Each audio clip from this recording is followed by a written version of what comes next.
हरे कृष्णा। तो आप सबका हार्दिक स्वागत है। लास्ट किसी को याद है हमने क्या चर्चा की थी, क्या विषय था, क्या सब्जेक्ट था, चैप्टर था? हाँ, भीष्म। भीष्म देव का भगवान श्री कृष्ण की उपस्थिति में भीष्म का देह त्याग। हम श्रीमद् भागवतम के प्रथम स्कंद के 9वें अध्याय की चर्चा कर रहे हैं। तो जो भक्त थोड़ा लेट मतलब इस क्लास में ज्वाइन किए हैं, तो we reading Shrimad Bhagavatam I mean section by section by section. तो प्रथम स्कंद से हमने चालू किया था। 19 अध्याय है प्रथम स्कंद के अंदर, तो हम अभी 9वें अध्याय के अंदर हैं। और इसका शीर्षक है भीष्म देव भगवान की उपस्थिति में अपना देह त्याग करते हैं। और भगवान से हमने लास्ट टाइम चर्चा की थी, इस mobile is obstructing too much, I can't see devotees. आप लोगों की ऑब्स्ट्रक्ट कर रहे हैं, खाली मुझे कर रहा है?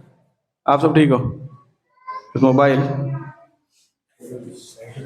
mobile is obstructing with this one. Yes, too much. Yeah, that's it. But will that be okay for you? तो भगवान श्री कृष्ण युधिष्ठिर महाराज और सभी पांडवों को महाभारत के युद्ध के बाद में, जहाँ बाणों की शैया पे भीष्म पितामह लेटे होते हैं और शरीर त्यागने का वेट कर रहे होते हैं, तो श्री कृष्ण सारे पांडवों को युधिष्ठिर महाराज के साथ वहां लेके जाते हैं।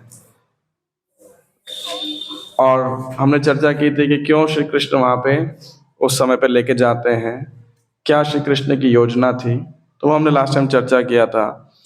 और भीष्मदेव पांडवों के साथ एम्पैथाइज करते हैं कि तुम्हें इतना कष्ट हुआ इत्यादि, तो ये सब भगवान की योजना है।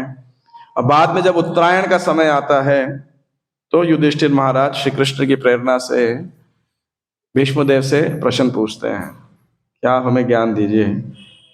और तो फिर भीष्मदेव बहुत लंबा शीर्षक शांति पर्व महाभारत के अंदर, उसके अंदर मेंशन करते हैं। तो बहुत बड़ा सेक्शन है जहाँ पे ये बहुत सारे विषयों के ऊपर वो चर्चा करते हैं।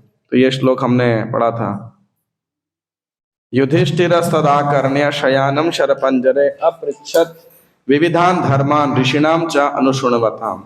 तो युधिष्ठिर के पूछने पर अपृच्छत विविधान धर्मान, तो अनेक विविध धर्मों के ऊपर जो है भीष्मदेव बोलने लगे। युधिष्ठिर ने प्रश्न पूछे अनेक धर्मों के ऊपर कि क्या धर्म है, तो युधिष्ठिर बताते हैं। तो ये श्लोक हमने पिछली बार चर्चा किया था, मेरे साथ साथ पीछे दोहरा सकते हैं आप। पुरुष स्वभाव विहितान यथा वर्णम यथाश्रमम वैराग्य रागोपादिभ्याम आमनातो भय लक्षणाम। तो यहाँ पे उन्होंने वर्ण, कौन कौन से वर्ण होते हैं समाज के? कितने वर्ण होते हैं? 4। कौन कौन? ब्राह्मण, क्षत्रिय, वैश्य और शूद्र। तो लोगों के स्वभाव के गुणों के अनुसार उन्होंने चारों वर्णों और यथा आश्रमम, 4 आश्रम कौन कौन से होते हैं? ब्रह्मचारी, गृहस्थ, वानप्रस्थ और संन्यास। तो इन चारों के विषय में चर्चा किया। और साथ साथ वैराग्य राग उपादिभ्याम आमना तो भय लक्षणान, और उन्होंने साथ में वैराग्य के मार्ग यानी निवृत्ति मार्ग, यानी विशेषकर वानप्रस्थ और सन्यासियों के लिए, और राग, राग मतलब आसक्ति का मार्ग या प्रवृत्ति मार्ग, वो किसके लिए? गृहस्थ जीवन के लिए। इन दोनों को उनके लक्षणों के साथ में वर्णन किया। तो हमने पिछली बार चर्चा की थी कि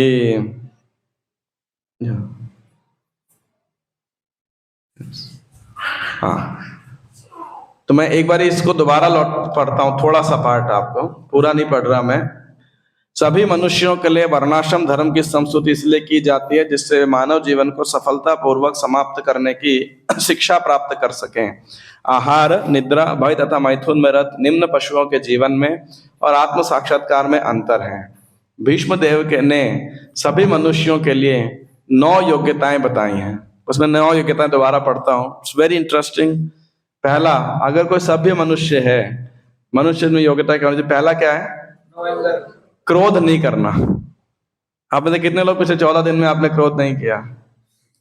लास्ट क्लास है इस क्लास के अंदर। तो it's a very important thing to have control. कह रहे हैं मनुष्यों के लिए, ये तो भक्त के लिए भी नहीं बोल रहे, वैष्णव के लिए, साधक भक्ति के लिए नहीं कह रहे, मनुष्य के लिए। दूसरा क्या है? झूठ नहीं बोलना। ये भी आसान काम है, मुश्किल काम है? हैं? मुश्किल है आसान है? जब डिमोनेटाइजेशन हुआ था तो उससे पहले एक पत्नी अपने पति से हमेशा पैसा मांगती रहती थी, पैसा नहीं है, पैसा नहीं है। फिर नोटबंदी हुई तो पता नहीं कितने सारे पैसे निकले पत्नी के पास में, कह रहे बदलवा के लाओ, कह रहे कहाँ से आए? शेयर नो रिप्लाई, तो झूठ नहीं बोलना। सो कई बार तो झूठ बोलना एकदम सेकंड नेचर, छोटे थोड़ा सा है, क्या फर्क पड़ता है, सम टाइम बिकम्स लाइफ। तीसरा, धन संपदा का समान वितरण करना, टू इक्वली डिस्ट्रीब्यूट वेल्थ। मुझे इसका एग्जैक्ट तात्पर्य नहीं पता है कि डिस्ट्रीब्यूट एग्जैक्ट बांटना, मे बी अपने बच्चों में बांटना या व्हाट इट इज, मतलब आई डोंट नो एग्जैक्टली, लेकिन बांटना बेसिकली वितरण करना। चौथा क्या है? क्षमा करना। ये आसान है मुश्किल है? क्षमा मांगना वो भी मुश्किल है, लेकिन क्षमा करना उससे भी ज्यादा मुश्किल है, बहुत ज्यादा मुश्किल है। खासकर किसी ने हमारे प्रति कुछ गलत किया हो, अपशब्द बोले हो, दुर्व्यवहार किया हो, उसको क्षमा करना। एक्चुअली क्षमा करने के लिए बहुत सेंस कंट्रोल चाहिए और मानसिक संतुलन चाहिए बेसिकली। फिर इसके बाद है अपनी वैध पत्नी से ही संतान उत्पन्न करना, ओनली ड्यूली मैरिड वाइफ के साथ में। छठा, मन से शुद्ध तथा शरीर से स्वच्छ रहना। तो मैं लास्ट टाइम इस पे काफी चर्चा किया था, याद है आपको? आजकल हम स्वच्छ रहते हैं, साफ रहते हैं, गंदे रहते हैं ज्यादा समय? बाहर से तो साफ रहते हैं, मुझे ये मन नहीं, बाहर से ही कह रहा हूं मैं। हाँ, अंदर का तो मैं कोई टिप्पणी नहीं करना चाहता, सब अपनी अपनी टिप्पणी खुद कर लें, ब्रांड। लेकिन अगर सिर्फ बाह्य वातावरण को देखेंगे आज के डेट में, एक्सटर्नली हम बहुत पॉलिश्ड होंगे, बट एक्चुअली हम बहुत क्या कह सकते हो, अस्वच्छ, अशुद्ध रहते हैं। कैसे? हाँ, जैसे कपड़े, है ना? हाँ, या कपड़े हो गए, लोग नहाते ही नहीं है, डिओडोरेंट परफ्यूम्स लगाना। इसके बाद में लास्ट टाइम चर्चा की थी गांव में बेड के ऊपर सोना और ये सब वगैरह। There was nothing called a bedroom, है ना, क्योंकि बेड होता ही नहीं था। वो जो होती थी, क्या बोलते हैं उसे, खाट, बस वो। और सुबह उठने के बाद वो क्या करेंगे, उसको साइड में खड़ी कर देंगे, क्योंकि दिन में बेड को छूना मतलब कैसा है, लगभग दिन में कोई लोग ज्यादा सोते नहीं थे। अब कोई किसान लोग सोएंगे भी तो बस सोते समय बाहर निकालेंगे। दिन भर अब बेड पे आप कभी जब रूम में जाते हो, बैठते हो, क्या होता है?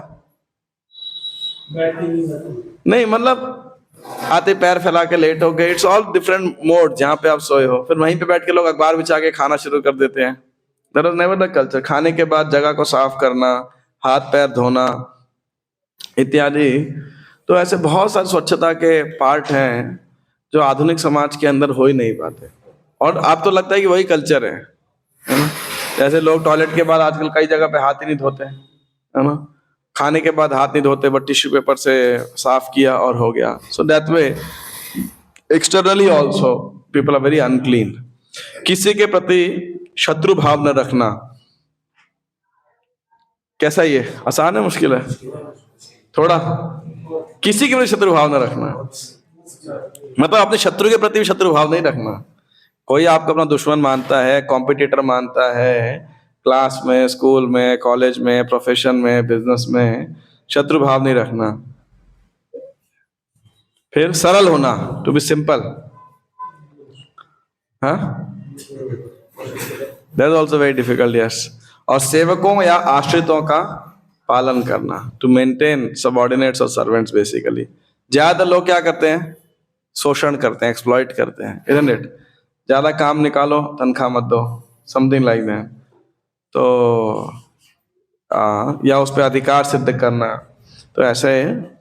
इसके बाद प्रभुपाद जी कह रहे हैं, इनके साथ साथ ये प्राथमिक उपर्युक्त प्राथमिक योग्यताओं को अर्जित किए बिना मनुष्य को सभ्य कहा जा सकता है। क्या लिखा है? नहीं किया जा सकता। Unless the 9 qualities are there, he is not a civilized person. I'm sorry. शत्रु भाव मतलब ईर्ष्या तो थोड़ा डिफरेंट है। ईर्ष्या होता है कि कोई आपसे सफल हुआ ज्यादा, मान लो स्कूल में ज्यादा नंबर आया, ज्यादा पैसा कमा लिया, बड़ी जॉब लगी, या जो भी कुछ ऐसा तो फिर हमें अंदर अंदर ईर्ष्या होती है बेसिकली, इसका ज्यादा क्यों हो गया। लेकिन शत्रु भाव ये रखना, लेकिन ईर्ष्या को आपने मैनिफेस्ट नहीं किया, अंदर अंदर है। लेकिन शत्रु भाव यहाँ पे जब आप उसको नुकसान करना चाहते हो, लाइक दैट। ईर्ष्या ये एक अंदर जेलसी की फीलिंग के लेवल पे है बेसिकली, दैट्स एनवी। हो सकता है ज्यादा से ज्यादा कभी शब्दों पे आ जाए, ज्यादा से ज्यादा, बट शत्रु भाव technically when you actually are planning to hurt someone, नहीं किसी को नुकसान पहुंचाना चाहते हो आप, मान लो मारना चाहते हो, उसका अपमान करना चाहते हो, षड्यंत्र करना, कोई ऐसा योजना बनाना, तो वो शत्रु भाव है बेसिकली। या ये मानना कि ये मेरा शत्रु है, ऐसा भी, मतलब gradually he is my enemy basically. ये क्या हुआ? तो एनीवे, सो ये वर्स हमने डिस्कस किया था। इसमें प्रभुपाद जी ने चारों वर्णों के ऊपर चर्चा की थी। आप देखोगे आश्रम के ऊपर प्रभुपाद जी ने एक ही पैराग्राफ में, नहीं तो हर एक में एक एक पैराग्राफ दिया था, लेकिन प्रभुपाद जी ने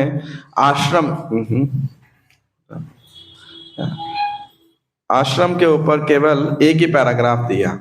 तो वो मैं एक बार और दोबारा पढ़ देता हूं। एक प्रकार से ये वर्ण विभिन्न वृत्तियों के वर्गीकरण हैं और आश्रम धर्म आत्मा साक्षात्कार के पथ पर क्रमिक प्रगति है। दोनों परस्पर संबंधित और एक दूसरे पर निर्भर है। आश्रम धर्म का मुख्य उद्देश्य ज्ञान तथा वैराग्य जागृत करना है। ब्रह्मचारी आश्रम भावी जीवन के लिए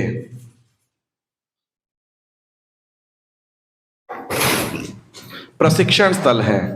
इस आश्रम में यह शिक्षा दी जाती है कि यह संसार जीवों का वास्तविक घर नहीं है। बद्ध जीव भव बंधन के अंतर्गत पदार्थ के बंदी हैं। I am such a difficult Hindi. अतएव आत्म साक्षात्कार जीवन का अंतिम लक्ष्य है। आश्रम धर्म की सारी प्रणाली वैराग्य का साधन है, एक साधन है। जो व्यक्ति वैराग्य की इस मूल भावना को आत्मसात नहीं कर पाता, उसे वैराग्य की उसी भावना से गृहस्थ जीवन में प्रवेश करने की अनुमति प्रदान की जाती है। अतएव जो व्यक्ति वैराग्य प्राप्त कर लेता है वह तुरंत ही चतुर्थ आश्रम अर्थात संन्यास ग्रहण कर सकता है। Did any of you saw the sannyas ceremony of Kamal Lochan online? It's going on right now. Did you get the name, sannyas name? Not yet. Okay. Anyway, उसे केवल भिक्षा पर ही निर्भर रहना होता है, धन संग्रह नहीं करना होता, अपितु शरीर तथा आत्मा को चरम साक्षात्कार के लिए बनाए रखना होता है।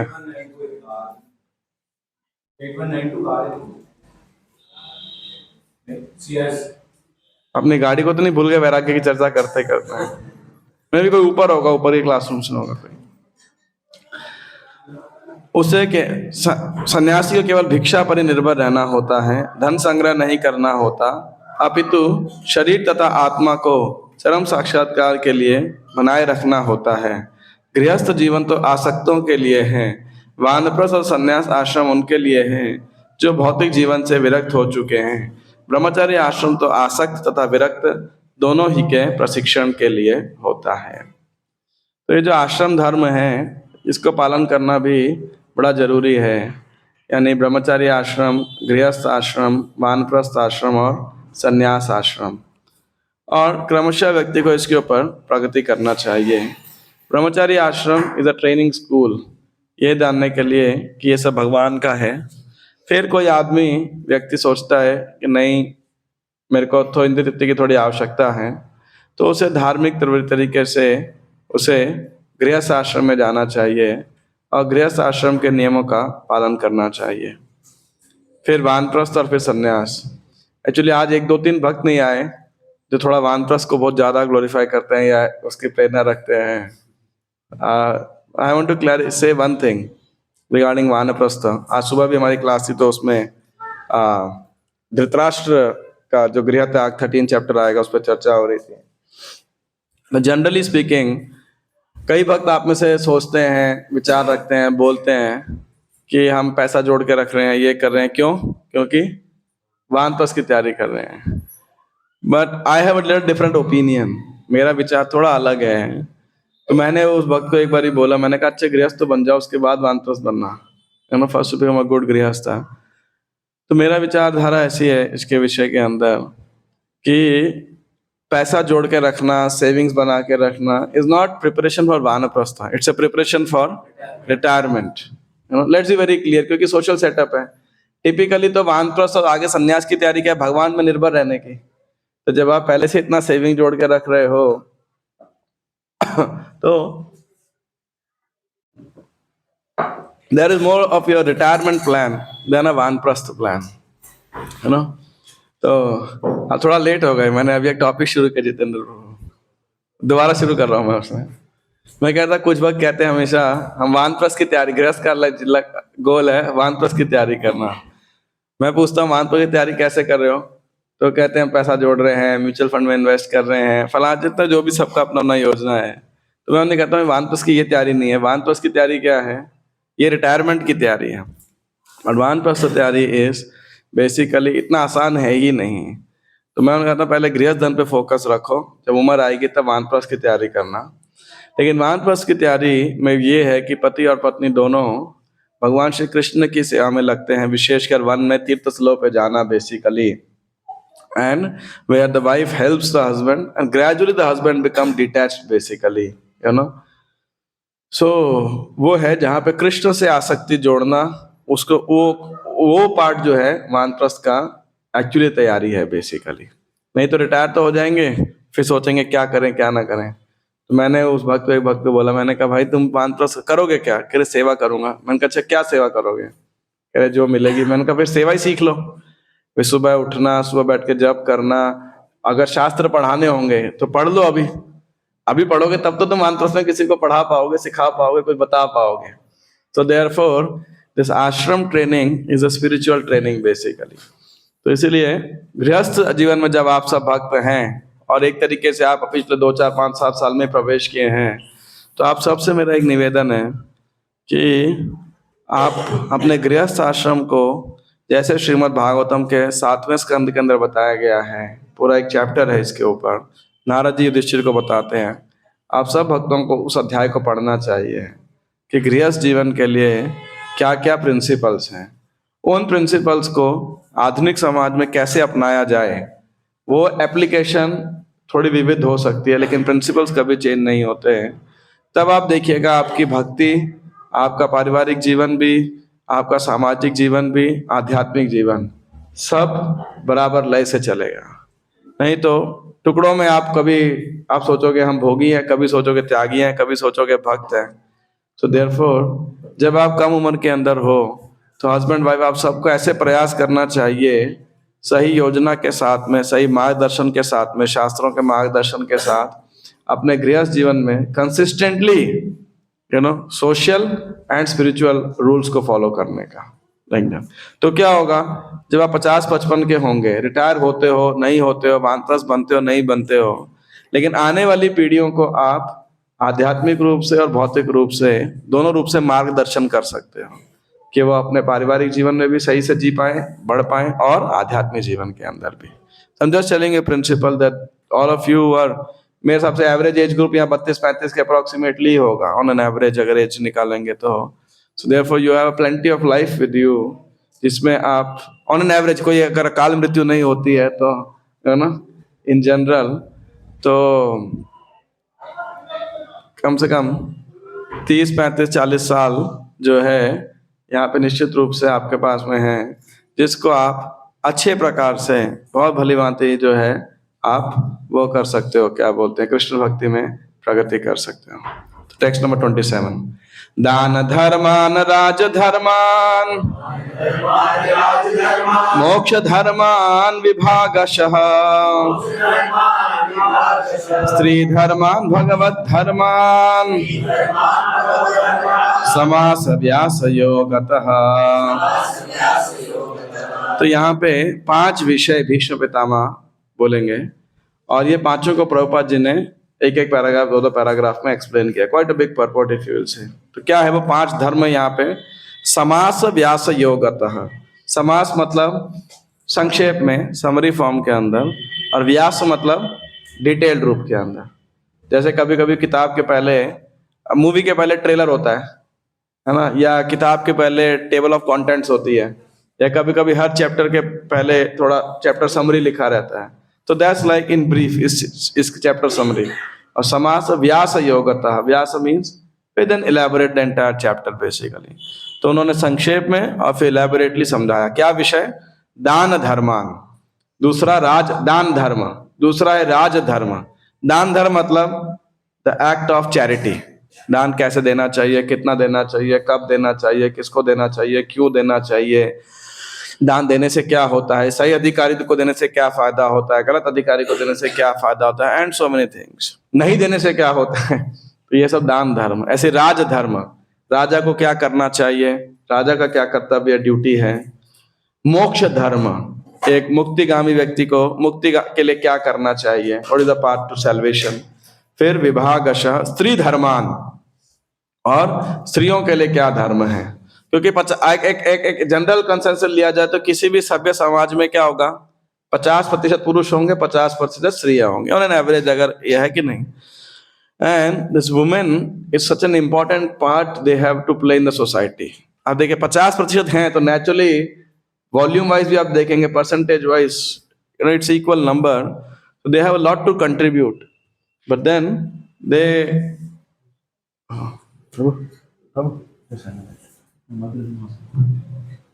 that's I mean not admitted, just for a checkup, just check it out. Itai person, yeah, just check it out. तो स्त्री धर्मान, just do it, call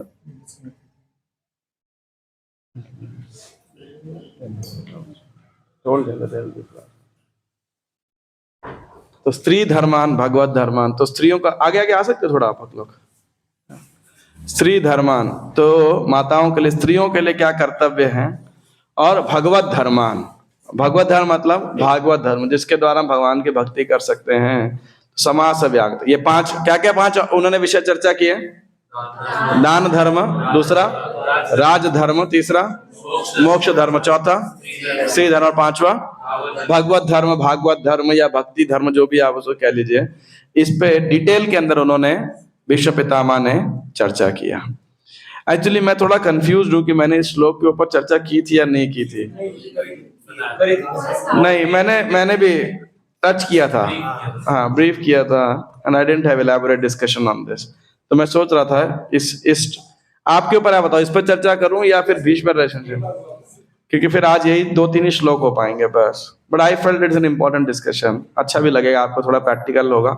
अगला डिस्कशन फिर रसिक डिस्कशन होगा, श्री कृष्ण और भीष्म का संबंध, वेरी ब्यूटीफुल स्वीट रिलेशनशिप। तो यहाँ पे इस photo okay, so tell him no, call you in case any emergency comes, he should call you, just drop a message.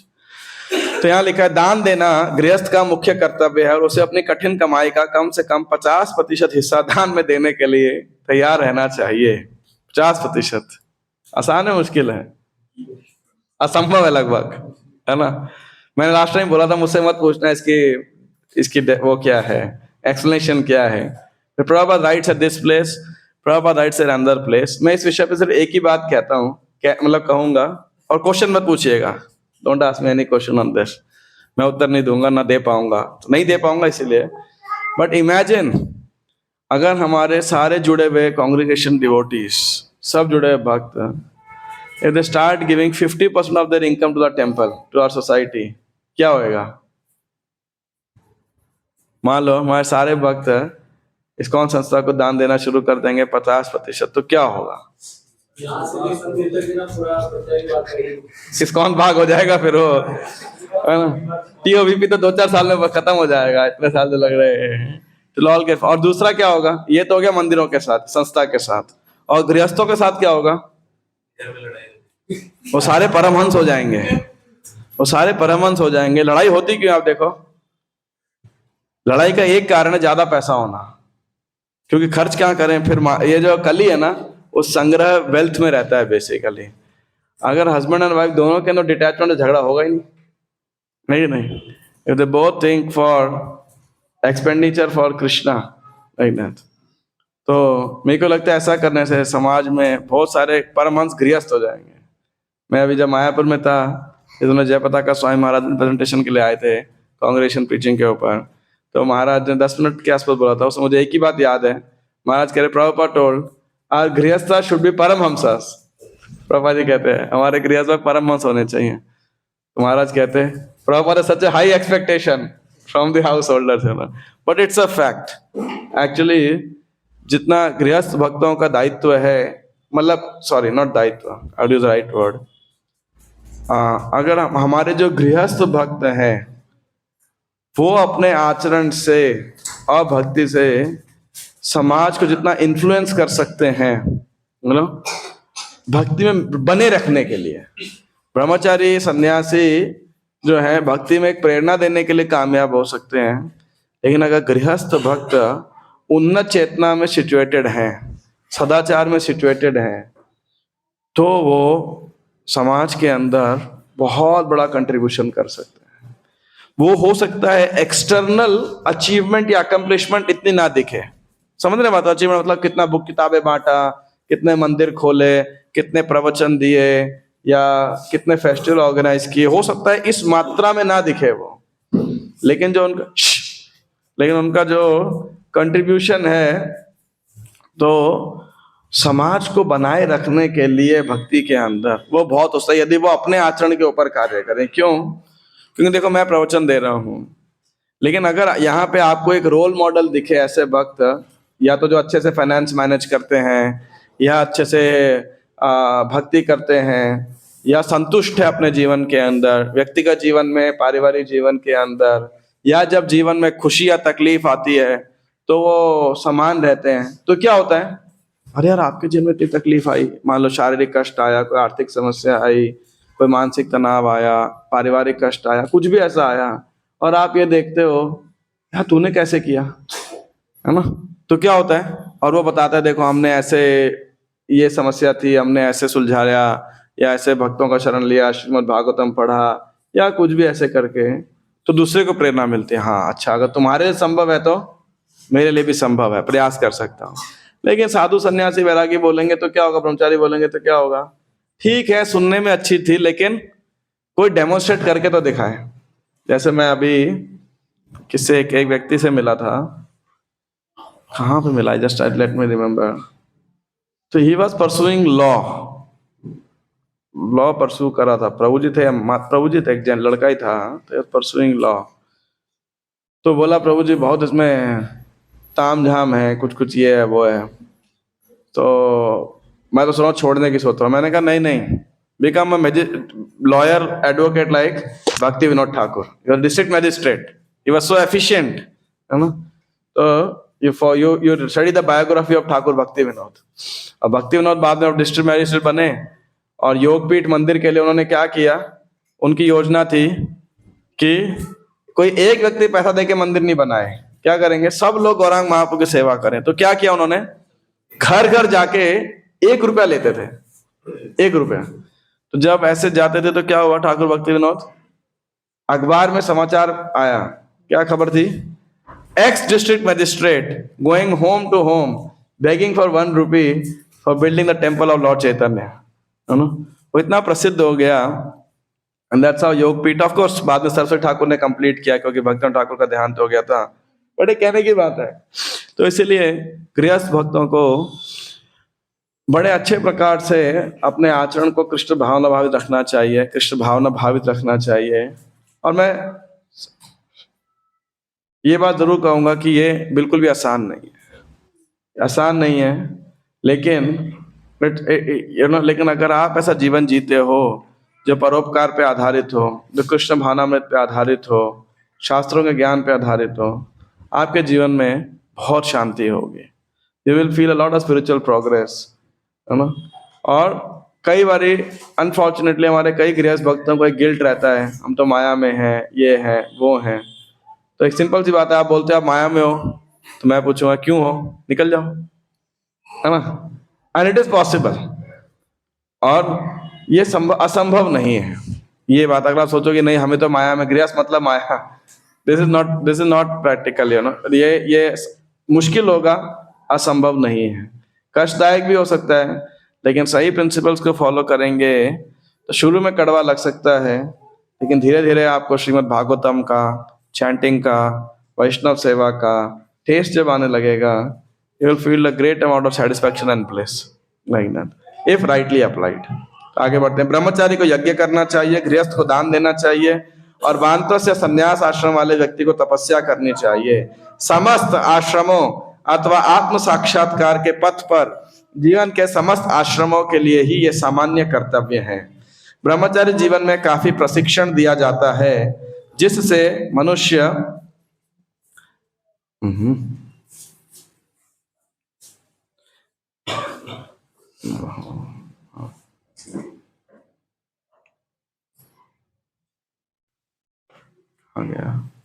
जिससे मनुष्य यह समझ ले कि यह संसार रूपी संपत्ति भगवान की है। अतएव कोई भी व्यक्ति संसार की किसी वस्तु का स्वामी होने का दावा नहीं कर सकता। अतः गृहस्थ जीवन जिसमें विषय भोग के लिए एक प्रकार की छूट है, उसमें मनुष्य को भगवान की सेवा के निमित्त दान देना चाहिए। भगवान की शक्ति के भंडार से ही शक्ति उत्पन्न होती है जो प्रत्येक को प्रदान की जाती है। अतएव ऐसी शक्ति के द्वारा दिए गए कार्यों को भगवान की दिव्य प्रेममयी सेवा के रूप में अर्पित करना चाहिए। जिस प्रकार नदियां सागर से बादलों के माध्यम से जल प्राप्त करती है और पुनः समुद्र में मिल जाती है, उसी प्रकार हमारी शक्ति भगवान की शक्ति के सर्वोपरि स्रोत से प्राप्त होती है और हमें इसे भगवान को लौटाना होता है। तो अलग अलग लोगों को भगवान ने अलग अलग शक्ति प्रदान की है। ब्रह्मचारियों को मान लो शिक्षा है, वो तो प्रशिक्षण का केंद्र हो गया। गृहस्थों के पास आर्थिक संपत्ति है। वानप्रस्थों के पास में जीवन का ज्ञान है। सन्यासियों के पास में रियलाइजेशंस हैं। ब्राह्मण के पास में शास्त्रों का ज्ञान है, संस्कार करने, यज्ञ इत्यादि करने का विधि है, शुद्धता है। क्षत्रियों के पास बाहुबल है या एडमिनिस्ट्रेशन की योग्यता है। वैश्यों के पास धन है और शूद्रों के पास फिजिकल लेबर है। तो सबको मिलके परस्पर अपने कर्तव्यों के द्वारा भगवान की सेवा करनी चाहिए। जो भगवान ने स्ट्रेंथ दी है उन्हें उस स्ट्रेंथ को भगवान की सेवा में लगाना चाहिए। तो दिस इज अबाउट दान धर्म बेसिकली। और प्रभुपाद जी एक इंपॉर्टेंट पार्ट है हर भक्तों के लिए, गृहस्थ हो या ब्रह्मचारी हो। यत करोषि यदश्नासि यत जुहोषि ददासि यत यत तपस्यसि कौन्तेय तत् कुरुष्व मदर्पणम। कि आप जो कुछ भी करते हो, भगवान कहते हैं जो कुछ भी खाते हो, जो कुछ भी दान में देते हो, जो तपस्या करते हो, मुझे अर्पित करते हुए करो। तो ये एक इंपॉर्टेंट पार्ट होना चाहिए हर वक्त को, अपने कर्तव्यों को, कार्यों को और अपनी धन संपत्ति को, अपनी तपस्या को, अपने खाने वाले आइटम को। यत करोषि यदश्नासि यत जुहोषि ददासि यत तपस्यसि। 5 चीजें बताई। यत करोषि जो करते हो, यत करोषि यत अश्नासि जो खाते हो, यत जुहोषि, जुहोषि मतलब क्या होता है? जो हवन में अर्पण करते हो। हाँ, जो यज्ञ तपस यत ओके, जो यज्ञ में अर्पण करते हो। यदश्नासि यत जो ददासि और जो देते हो। और यत करो यत तपस्या और जो तपस्या करते हो, कोई व्रत उपवास करते हो, ये सब भगवान को अर्पित करते हुए करो बेसिकली। इदम कृष्णाय इदम न मम, ये सब भगवान श्री कृष्ण ने किया। इदम विष्णवे इदम न मम, ये भगवान विष्णु के लिए, भगवान कृष्ण की प्रसन्नता के लिए है। दूसरा प्रभुपाद जी कह रहे हैं राजधर्म। तो मैं राजधर्म को इसलिए एक्सप्लेन नहीं कर रहा हूं यहाँ पे ज्यादा, क्योंकि this is mainly for administrators. कभी आपको नेताओं से प्रचार करने का मौका लगे, you are preaching to IAS, कभी ऐसे समाज के लीडर्स जिनके पास एडमिनिस्ट्रेशन की वो है, तो आप ये सेक्शन को यूज कर सकते हो। आप इसको पढ़िएगा और समझिएगा।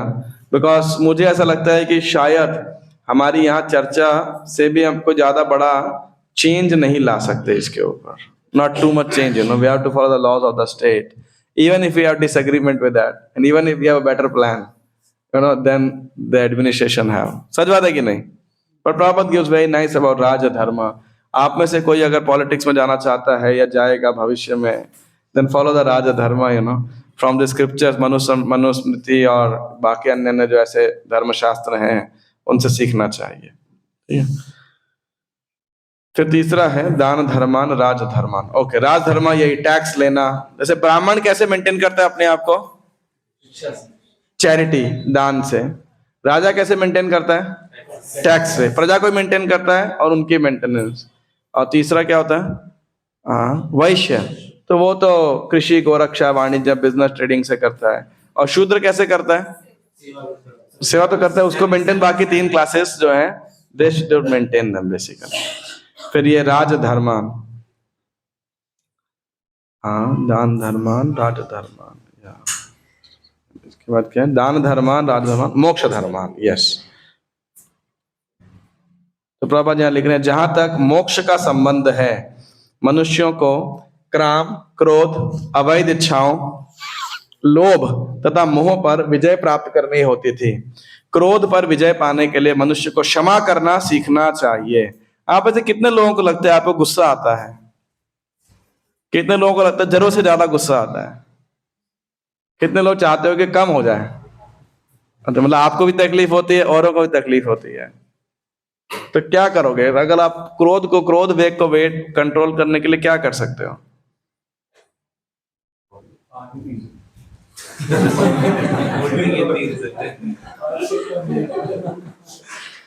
The Bhagavatam says you should make a record how many people you have forgiven. Try to forgive them. आप मानसिक रूप से, वाणी के रूप से क्षमा करना सीखो। कोई आपका बुरा करता है, आप अपने मन में बोल सकते हो, मन में बोल सकते हो, उसको मुंह पे बोलने की जरूरत नहीं है। एक्सप्लॉइट भी कर सकता है सामने वाला व्यक्ति। I forgive you, I forgiven you, ना। आपने किसी का बुरा नहीं भी किया तो इससे आपको क्रोध पे नियंत्रण करने की आपकी शक्ति बढ़ेगी बेसिकली। तो इसीलिए क्रोध पर विजय पाने के लिए मनुष्य को क्षमा करना सीखना चाहिए। द मोर यू फॉरगिव और फॉरगिव करने की प्रैक्टिस करोगे तो क्या होगा आप जानते हो? आपका आध्यात्मिक बल बढ़ेगा।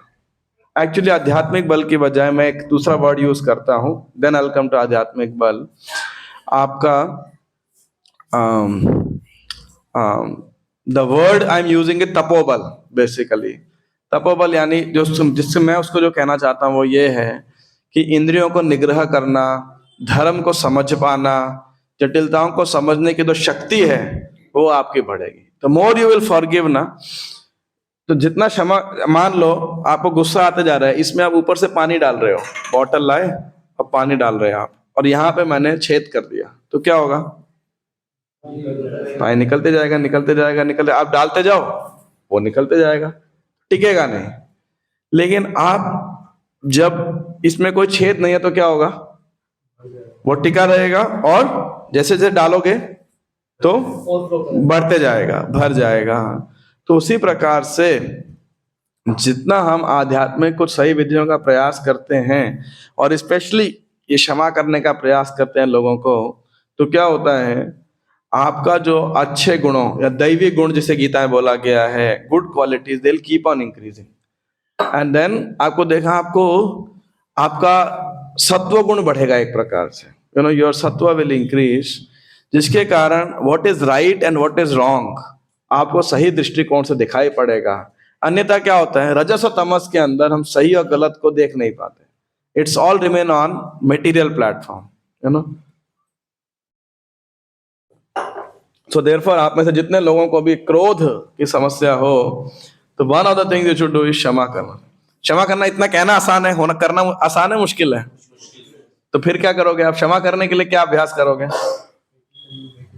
हैं? नहीं नहीं नहीं, क्षमा करने के लिए कुछ तो प्रैक्टिस होना चाहिए ना, कुछ साधना होनी चाहिए। क्या करोगे? मन में ओके, और एक तो ये हो गया, और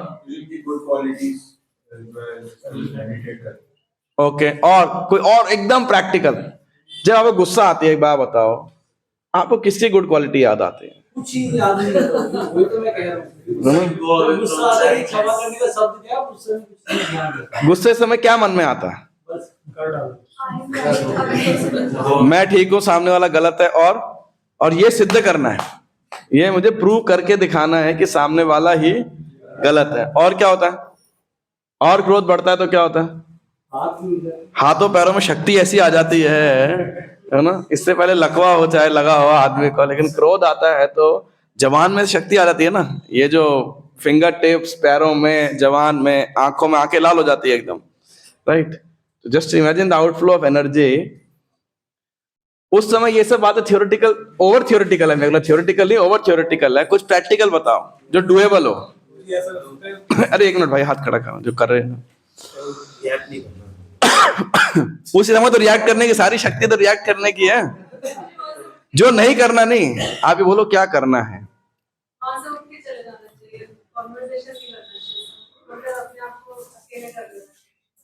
लेकिन मन क्या करता है, ऐसा भिड़ जाओ अभी। चलो ठीक है, ये एक थोड़ा फिर भी थोड़ा डुएबल हो सकता है कि एक बार के लिए उस स्थान को छोड़ दो। फिर और कहीं, हाँ जी। उस जगह को छोड़ के कहीं अलग जाकर जो फ्रस्ट्रेशन है उसे निकालने के लिए तेज वॉक कर सकते हैं, इस तरह की फिजिकल एक्टिविटी कर सकते हैं जो फ्रस्ट्रेशन थोड़ा सा down. Okay, temporary relief, temporary relief कि तेज तेज भागना शुरू कर दो, या फिर actually this is the most practical thing. जिस समय आपको गुस्सा आ रहा हो ना, और आप गुस्सा निकालना चाहते हो, somehow or the other, just put your hand in the bead bag और open श्रीमद् भागवतम, बस just do these two things, you know. और third thing may be effective, may not be effective, put up a tape, कीर्तन और lecture जो आप जिसमें आप absorb हो सको। ये आप देखिएगा, ये बोलने में लगेगा ऐसे कैसे संभव है। just put your hand in the bead bag, start chanting, you know. bead bag में करना ही है, एक्स्ट्रा माला का बचे प्रिस्क्राइब्ड नंबर ऑफ राउंड्स। इससे क्या होगा, क्या हो सकता है, rather if you chant Hare Krishna mahamantra, you are associating with Krishna, and Krishna is vishuddha sattva, है ना। वो समय पे आपका क्रोध जितना शांत होएगा ना, और आपको एनलाइटनमेंट भी कृष्णा की शरण लेने से क्या गलत है और क्या सही है। अगर यही नहीं किया ना, बाकी सारे ये चलना फिरने वाले उस समय याद ही नहीं आता, बुद्धि काम ही नहीं करती। So the best way is to take shelter of Krishna, है ना। एक माला मैं कुछ और बोलूं, एक माला खत्म होते होते तो आप ट्रांसेंडेंटल हो जाते हो, विशुद्ध सत्व। क्योंकि वो जो राउंड है ना आपका, you have done in the most difficult extreme situation when you are right below the modes of material nature.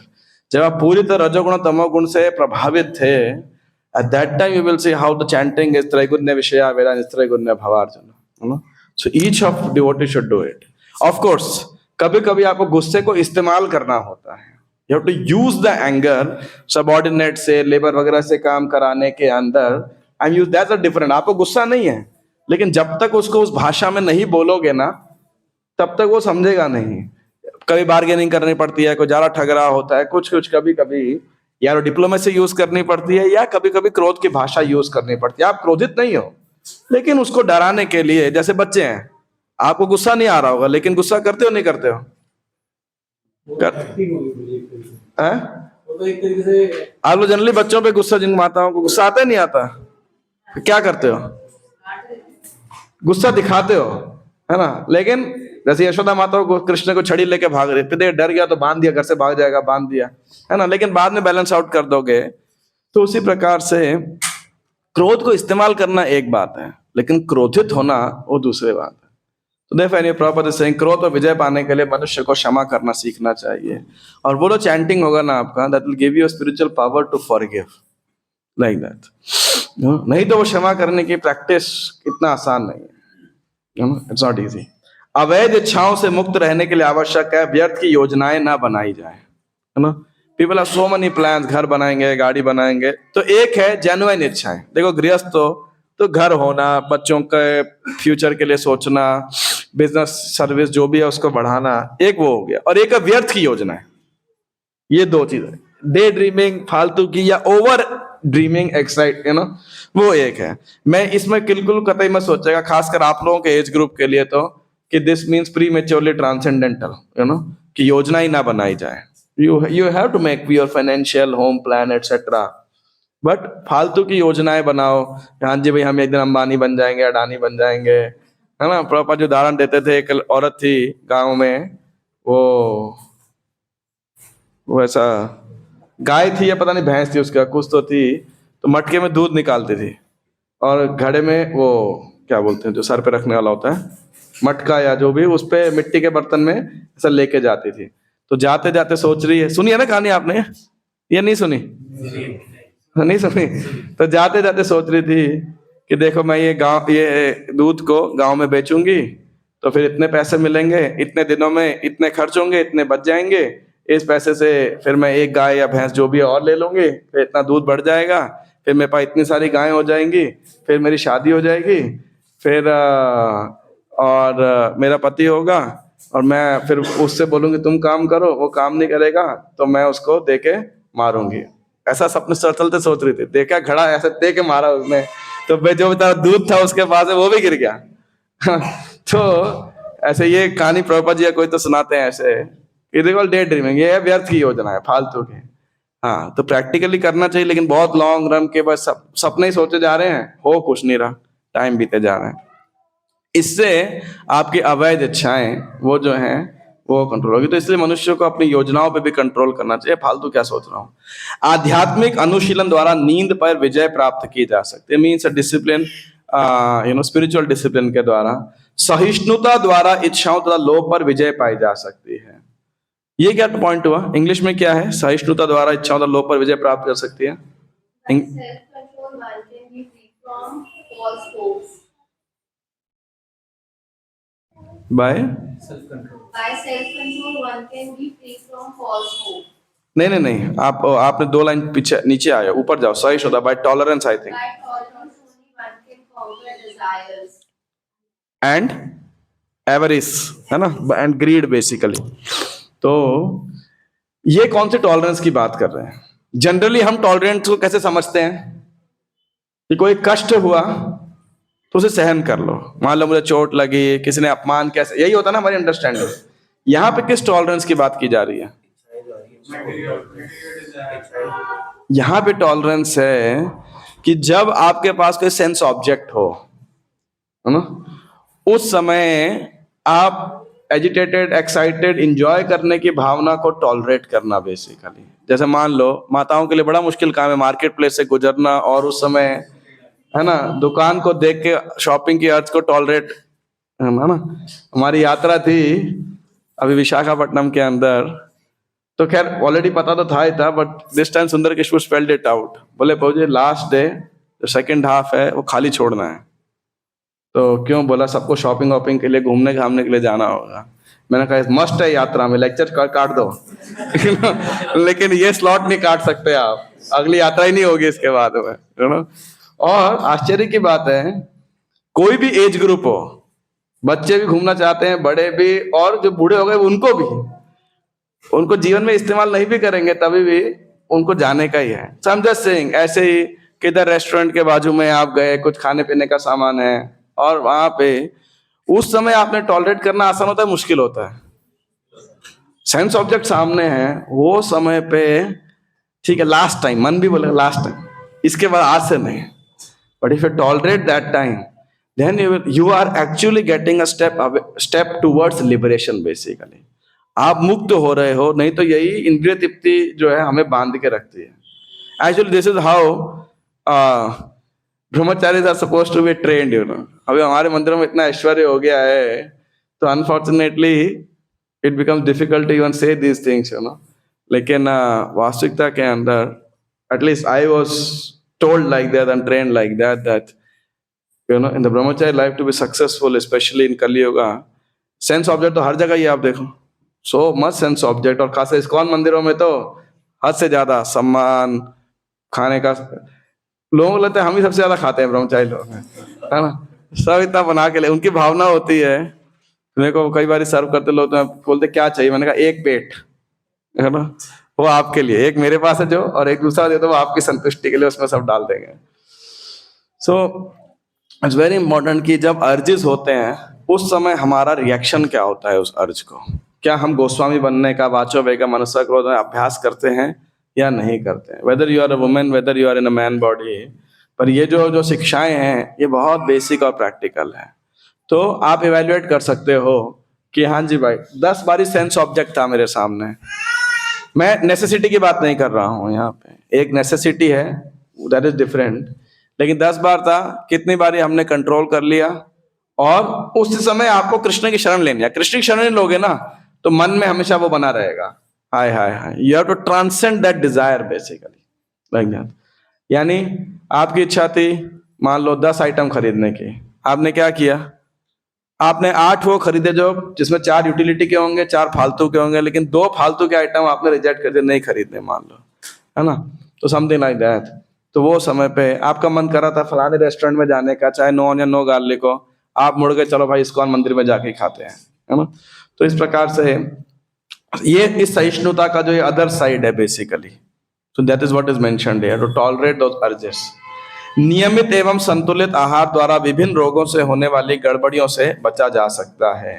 तो रेगुलेटेड डाइट, आत्म संयम से झूठी आशाओं से मुक्त हुआ जा सकता है और कुसंगति से बचकर धन संग्रह किया जा सकता है। योगाभ्यास से भूख पर नियंत्रण किया जा सकता है और नश्वरता का ज्ञान होने से सांसारिकता से बचा जा सकता है। जल्दी उठने से आलस्य को जीता जा सकता है और तथ्यों के निर्धारण से झूठे तर्क समाप्त किए जा सकते हैं। वाचालता को गंभीरता से, यानी ज्यादा बड़बड़ करने की आदत होती है ना कुछ लोगों को, बक बक बक बक बक बक, तथा मौन द्वारा और भय को पराक्रम से, मौन द्वारा और भय को, ये क्या हुआ, और मौन द्वारा भय को पराक्रम से जीता जा, नहीं भय को पराक्रम जीता जा सकता है। यानी स्वाध्याय द्वारा पूर्ण ज्ञान की प्राप्ति संभव है। मनुष्य को काम, क्रोध, लोभ, स्वप्न इत्यादि से मुक्त होना चाहिए जिससे असली मोक्ष मार्ग प्राप्त हो सके। तो आप में से कितने लोग मुक्त होना चाहते हो, मोक्ष प्राप्त करना चाहते हो? बस एक सज्जन विश्वाम्बर प्रभु और एक प्रभु, आपका नाम क्या है? क्या नाम है? गौरव प्रभु। हाँ, दो बस। आप में से कोई, सब बंधे रहना चाहते हो संसार के अंदर। फिर मैं जा रहा हूं, मैं क्यों क्लास देके टाइम वेस्ट कर रहा हूं जैसा का।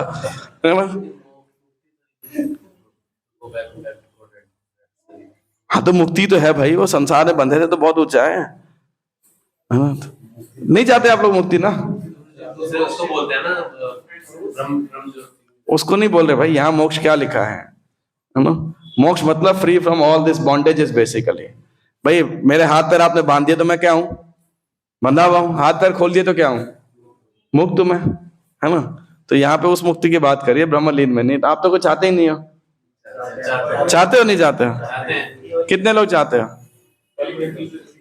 हैं? अब सत्यम श्यामर को आप नहीं चाह रहे? तो अगर आप मुक्त होना चाहते हो सही में, क्योंकि हम बंधे हुए किसके द्वारा हैं? माया के द्वारा नहीं भाई। हम खुद ही अपने ये हमारी इंद्रिय सेंस ऑब्जेक्ट्स के प्रसंग के अंदर सब फंसी पड़ी है बेसिकली।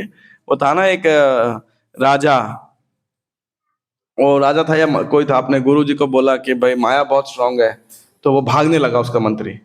राजा कह रहा है क्या हो गया, भागा? तो राजा उसके पीछे भागा, भागते भागते जंगल में गया, एक पेड़ को ऐसे कस के पकड़ लिया, पूरा उसको आलिंगन कर लिया, बोला छोड़ो मुझे, छोड़ो मुझे, छोड़ो। राजा कह रहे तू पागल है क्या?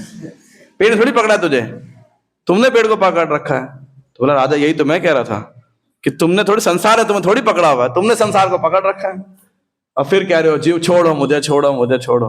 तो अगर आप मुक्त होना चाहते हो तो ये सब विषय के ऊपर अभ्यास करना चाहिए, हमको अपना मनन करना चाहिए। कम से कम दिन में एक बारी आप कभी क्रोध पे, कभी डिजायर के ऊपर, टॉलरेंस के ऊपर, कभी नियमित आहार के द्वारा, आलस्य, एक विषय पे भी अगर एक दिन में आपने एक बार जीत लिया ना, आप देखिएगा आपको लगेगा बहुत बड़ा किला फतेह कर लिया।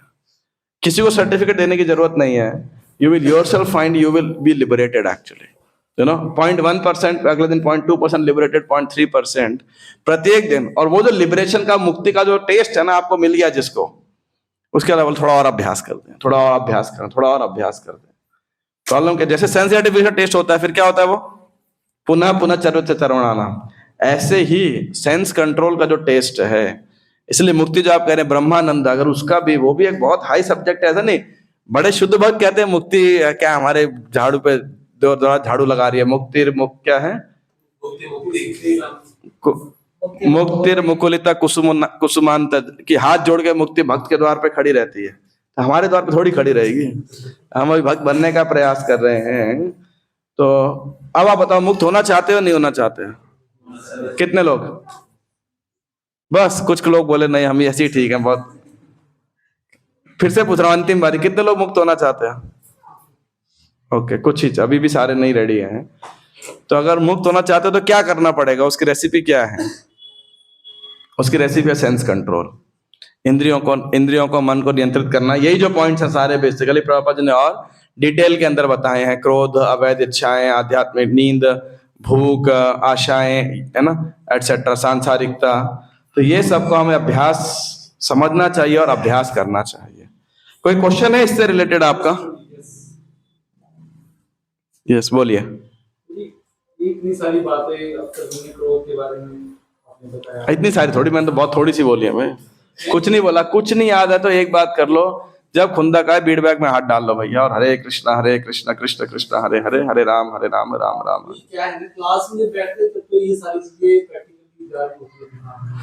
लेकिन जैसे हम अपने वर्क प्लेस पे जाते हैं ना, तो वर्क प्लेस पे जाने के बाद ये सब चीजें जो है ना प्रैक्टिकली उस समय हुए प्रैक्टिकल, मतलब ऐसा लगता है जैसे किसी ने पत्थर डाल दिया हो, ये सब चीजें हो गई हैं, हम रोजाना की एक्टिविटी में इन्वॉल्व हो गए, वो सब चीजें है नहीं बात। तो आप क्या चाहते हो, तो क्या चाहते हो?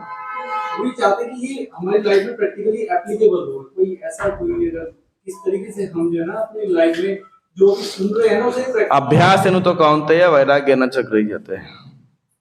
तो अगर मान लो, compare yourself with yourself, अगर आप अभी 100% भूल जाते हो, कल प्रयास करो 1% याद करने का, 99% भूल गए तो बोलो 1% में आगे बढ़ गया।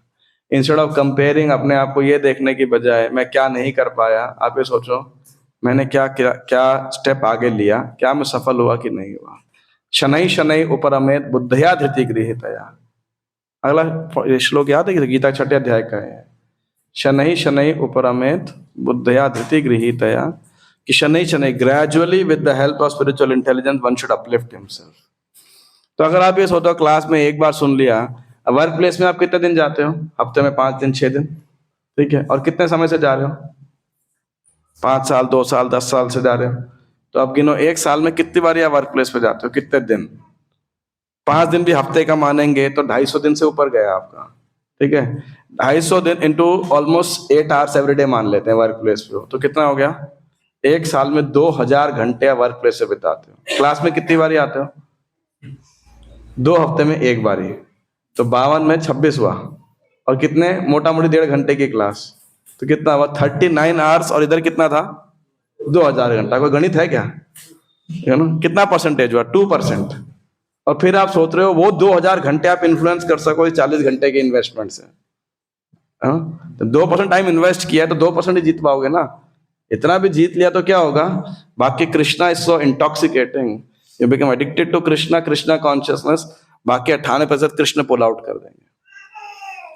कृष्ण तो मान लो फिर भी बोले अरे तू 2% क्या, मैं 2% करता हूं, तो कौन आ जाएगा फेवर में, चैतन्य महाप्रभु बोले अरे 2% आगे चल, बाकी मैं खींच लेता हूँ। So that endeavor we have to show बस। अगर हम जेन्युइनली एंडेवर करेंगे तो डेफिनेटली सफलता जरूर मिलेगी इस मार्ग के अंदर। यस, isn't it माता जी you have a question, so we'll go one Prabhu, one माता जी। Okay, then in the other class which I have, there are more questions on माता जी and Prabhu जी। Yes, मुझे पूछना चाह रहा था जो 5 चीजों को कंट्रोल करने की बेसिक बात करी है मुक्ति वाले उसमें, 5 नहीं ज्यादा है, मतलब काम क्रोध नहीं नहीं नहीं नहीं, काफी और डिटेल प्रॉब्लम है, नींद है, भूख है, हाँ, and if ये सारी चीज सत्गुण लाने के लिए है या फिर मतलब भक्ति के लिए कैसे ट्रैकिंग है, सत्गुण आएगा तब उससे हम भक्ति में और हो पाएंगे, इस तरह से रिलेट कर सकते हैं। ब्रह्म भूतः प्रसन्नात्मा न शोचति न कांक्षति समः सर्वेषु भूतेषु मद्भक्तिं लभते पराम। कि जो ब्रह्मन स्टेज पर है, जो लैमेंट नहीं करता है, जो हैंकरिंग नहीं है, सभी जीवों को समान रूप से देखता है, ये देखने के बाद व्यक्ति क्या कर सकता है, मद्भक्तिं लभते पराम, तब मेरी भक्ति को वो अनन्य भाव से क्या बोलते हैं, मद प्राप्त होता है या तब कर पाता है। तो अगर हम भक्ति को प्राप्त करना चाहते हैं तो एक्चुअली ब्रह्मन स्टेज को प्राप्त करना तो आसान है। अभी तो हम क्या कर रहे हैं, अभी जो हम साधना भक्ति कर रहे हैं, इट इज इमिटेशन भक्ति। मतलब इमिटेशन भक्ति मतलब भक्ति जैसी क्रियाएं कर रहे हैं। शुद्ध भक्त भी जब करते हैं, भगवान का कीर्तन करते हैं, हम भी कर रहे हैं, वही भगवान की सेवा करते हैं, हम भी करते हैं, वही भगवान की नाम रूप गुण को सुनते हैं, हम भी सुनते हैं। लेकिन क्या हमारा श्रवण कीर्तन उनके साथ में कंपैरिजन किया जा सकता है? जैसे माता जी कुकिंग करती है, उनकी बच्ची भी, छोटी बच्ची या बेटा होगा तो वो भी कुछ कुकिंग करेगा, बट आर दे कंपेरेबल? तो अपने लोग भी ऐसा खिलौने वाले किचन से कुछ बना रहे हैं, है ना। तो अब क्या हमें सफलता इसमें प्राप्त होगी? हाँ जी होगी। कैसे होगा? एक दिन वो करते करते जिस दिन भगवान देखेंगे उस नकल को, तब हम असली भक्ति को प्राप्त कर पाएंगे। दैट मर्सी किसको कब कैसे कहाँ मिलेगी, किस इंस्टॉलमेंट से मिलेगी, ये तो भगवान जानते हैं। Of course there is a science in Madhurya Kadambini which is mentioned.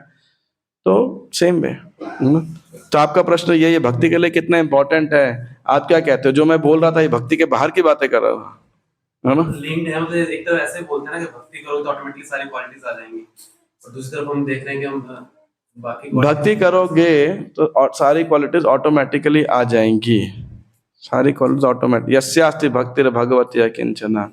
तो मेरा क्वेश्चन है वो कौन सी भक्ति के बारे में मेंशन है? ये इमिटेशन वाली या वो वाली भक्ति है ना? यस्यास्ति भक्तिर भगवती अकिंचना। अकिंचना भक्ति सर्वै गुणै तत्र समासते सुरा। तब देवताओं के सारे गुण आपके अंदर आ जाएंगे। तो मैं भी कह रहा हूँ भक्ति को और अच्छा पात्र, भक्ति का पात्र बनाने के लिए, भक्ति को होल्ड करने के लिए, these are important practices। और आपको भगवान गीता के अंदर बोलेंगे, भागवत में बोलेंगे, सारी क्वालिटीज आपको बोलेंगे। मद भक्ति, ये क्या बोलते हैं, जो 12वें अध्याय के अंदर आता है, वो मुझे बहुत प्रिय है, इतनी 20-25 क्वालिटी वहां मेंशन कर रहे थे, ये मुझे प्रिय है, ये मुझे ऐसा प्रिय है, वो प्रिय है। तो these are all qualities जो एक भक्त को भगवान की नजर में और सुंदर आकर्षक बना देते हैं। And we should all endeavour and try for that. बाकी तो हमारी बीमारियां हैं, ये सारी बीमारियां तो है हमारी। So scriptures give practical lesson. Okay, और कोई प्रश्न? ठीक है, next we go to a very controversial, okay last we go to a very controversial topic. मुझे ये कह रहा था कि जैसे ये क्वालिटी भक्ति की तो है, पर ऐसे मनुष्यों के लिए भी बताइए। बट ऑफिस कल्चर में, मटेरियल वर्ल्ड में ज़्यादा ये होता है कि अगर आप इस तरह से रिएक्ट करेंगे तो वैसे ही जो देखा जाता है कि जो अच्छा काम कर रहा है या कभी ना नहीं कर रहा है या कभी मतलब और उसी के ऊपर और काम लग रहा है, एक्सप्लॉयटेशन टाइप का समझ लीजिए कि उसका शुरू होने के चांसेस ऐसा है क्या, अगर ये सारी क्वालिटी जो डेवलप कर रहा है? ऐसी तो कोई क्वालिटी नहीं बताई जिसके द्वारा आप बेवकूफ बन जाओ। मैंने तो ऐसी कोई क्वालिटी नहीं बताई, ना प्रभुपाद जी ने बताया है। थोड़ा एग्रेशन दिखाना ताकि हमारा एक्सपेक्टेशन कम हो, ये सब टाइम पे दिखाना पड़ता है, नॉट नेसेसरली ऑलवेज, बट वो एक्टिंग भी करेंगे तो वही है, जो एक्टिंग करेंगे वैसा बन जाएंगे तो बहुत डिफिकल्ट होगा। Actually, sorry to say, of course, I have not worked in corporate. I was fortunate. पर मेरे हिसाब से एग्रेशन दिखाना और एग्रेसिव होने में अंतर है, पहली बात। दूसरी बात,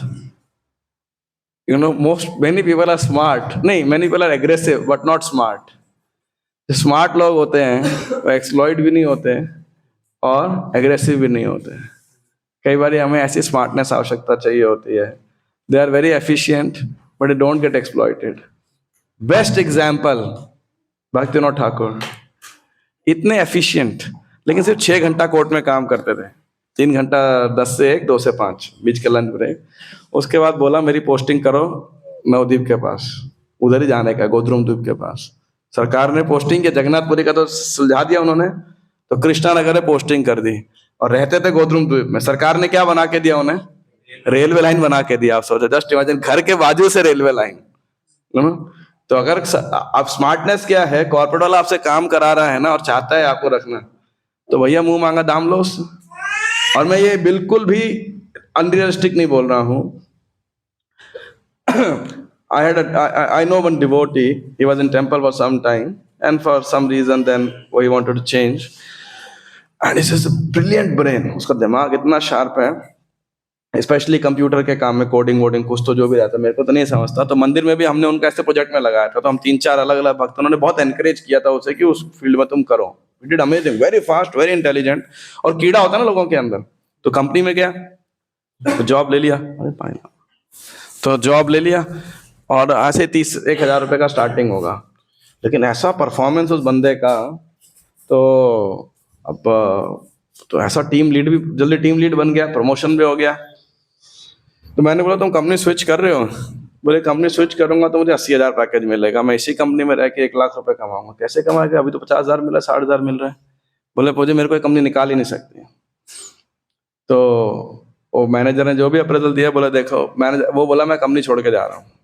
मैनेजर जानते हो क्या बोला? कह रहे भाई तुमको कितना चाहिए? बोले 1 लाख रुपए दोगे तो ठीक है, नहीं तो मैं जा रहा हूँ। कह रहे भाई ले ले। तो पॉइंट इज वो काम करेगा, कंपनी को प्रोडक्टिव बनाएगा, लेकिन अपने टर्म्स पे करेगा। Is a devotee chanting 16 rounds, may be after some time ही may full time join again, you know, thoughtful devotee but brilliant एकदम। क्यों? क्योंकि कोई बुरी आदतें नहीं है उनके अंदर ना, एंड इज फोकस अपने वर्क में, पहले भी फोकस था वो, पढ़ाई के दौरान भी, प्रैक्टिस के दौरान भी।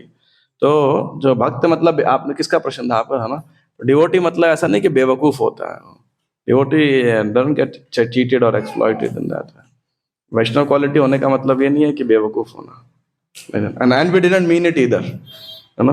ये आपको शास्त्र पढ़ोगे, जब ध्यान से समझोगे, भक्त में चर्चा करोगे, it does never means like this, you know, ठीक है। तो आप जो कॉर्पोरेट में एग्रेसिव की बात कर रहे हो, मैं कहा एग्रेसिव ऐसा होना जिसमें सबका फायदा हो, कंपनी का फायदा हो, आपका ही फायदा हो, that is called real aggression. गुस्सा होना थोड़ी स्ट्रेंथ है, वो तो बेवकूफी, कायरता का लक्षण है, यदि you are not able to face something, है ना। असली स्मार्टनेस ये, you face it and navigate it through with success. Company का ही फायदा, आपका ही फायदा है कि नहीं। अपने टर्म्स में अगला अपना एम्प्लॉय लेके आओ, बोले 50,000 का मेरा असिस्टेंट होगा, काम करेगा, कंपनी को 5 लाख मिल रहा है तो वो 50 क्यों नहीं देगी, ज्यादा देगी। ऐसे स्टाफ मिलते क्या, क्यों भारतीय लोग सिलिकॉन वैली में भरे पड़े हैं, वही रिजल्ट देते हैं, बाकी विदेशियों की तो बस की नहीं रिजल्ट प्रोड्यूस करना, फोकस्ड ही नहीं होते वो लोग। If you ask those who have been abroad, Indian employees how much they are liked everywhere, is it not, they are the ones who can be trusted actually. बाकी तो पता नहीं कब किसके साथ क्या ही हो जाए। मोस्टली आप देख लीजिए, the Indians are even in abroad, everywhere, every country they are there and they are one of the most successful peoples, you know. अभी ट्रम्प गवर्नमेंट में देख लो ना, सारे भारतीय मूल वालों को तो पकड़ पकड़ के लगा रहे हो, रिजल्ट लाना है तो उन्हीं को पकड़ना पड़ेगा। आप बाकी के बस की नहीं, बाकी तो लड़ते झगड़ते रहेंगे, बम फोड़ते रहेंगे एक दूसरे के ऊपर। So I'll enter into a controversial topic. माता जी बी एक्टिव नाउ। जहां तक स्त्री वर्ग का संबंध है, स्त्रियां मनुष्यों की प्रेरणा स्रोत मानी जाती रही हैं। इस तरह वे मनुष्यों यानी पुरुषों से, आई थिंक मनुष्यों से राइट है ना, क्या लिखा इंग्लिश में, मैन, या पुरुषों से अधिक शक्तिशाली होती हैं। पराक्रमी जूलियस सीजर क्लियोपैट्रा के वश में हो गया था। यू नो द स्टोरी ना, क्लियोपैट्रा एंड सीजर। तो नहीं पता, मैं बता देता हूं अभी, इट्स अ क्रिश्चियन स्टोरी। ऐसी शक्तिशाली स्त्रियां लज्जा द्वारा नियंत्रित होती हैं, अतएव लज्जा स्त्रियों के लिए महत्वपूर्ण है। एक बार इस सुरक्षा वॉल पर से नियंत्रण ढीला पड़ा तो व्यभिचार द्वारा समाज में उत्पात उठ खड़ा होता है। व्यभिचार का अर्थ है वर्ण संकर, अर्थात अवांछित बालकों या संतान की उत्पत्ति, जिससे विश्व में गड़बड़ी फैल जाती है। तो एक बहुत ही पराक्रमी ब्रेव वॉरियर था, उसका नाम था सीजर, जूलियस सीजर बेसिकली। कितनों ने सुनी है ये कहानी? नहीं सुनी, किसी ने भी सुनी? ओनली यू है? हाँ चलो, मतलब पता, चलो याद नहीं है, या पिक्चर में देखा होगा, फिर फेमस वेस्टर्न एग्जाम्पल। तो इसका क्या था, इस पर इससे कोई नहीं जीत पाता था, हर कोई हार जाता था। कुछ अच्छा अलग शक्ति, जैसे ये बाली के पास शक्ति थी ना, क्या शक्ति थी उसके पास? वरदान था कि लड़ने वाले की आधी शक्ति आ जाएगी, तो खुद की एक, उस वाले की आधी, 1.5 तो हो जाएगी, वो बेचारा उसकी आधी कम हो गई, तो समथिंग लाइक दैट। तो इसके पास भी ऐसे कुछ मैजिकल पावर था, इसके बालों में थी वो मैजिकल पावर, आपको जीत ही ना पाए। तो फिर उन्होंने एक लड़की को भेजा, उसका नाम था क्लियोपैट्रा। तो उसने सिड्यूस किया इसको, क्या नाम है, सीजर को, है ना। तो अपने वश में फैलाने का प्रयास किया। फिर एक बार खूब नशे में उसने बोला तुम्हारी शक्ति कहाँ है, तो उसने ऐसे ही कुछ कुछ मजाक में बताया नहीं। फिर दूसरी बारी किया तो फिर उसने झूठ बता दिया कि ऐसे फलाने जो भी किसी और चीज में है। तो लोगों ने जब उसको अटैक किया, फिर वो जीत गया, लेकिन इसने हार नहीं मानी। तो फाइनली क्लियोपैट्रा ने खूब ऐसा माया का उसके अंदर मोह डाला, तो पूछा कहाँ पे है। फाइनली जब ये नशे में था और उसके से बिल्कुल काम लोलुप था, इसने बता दिया कि मेरी शक्ति कहाँ पे है, बालों के अंदर है। इसने फिर, इस लड़की ने, क्लियोपैट्रा ने जाके उसके दुश्मनों को बता दिया, तो उसने पकड़ा, उसके बाल काट दिए। तो बाल काट दिए तो वो हार गया। So that is what is being sense कि he could win the whole world but he got conquered by a woman like that.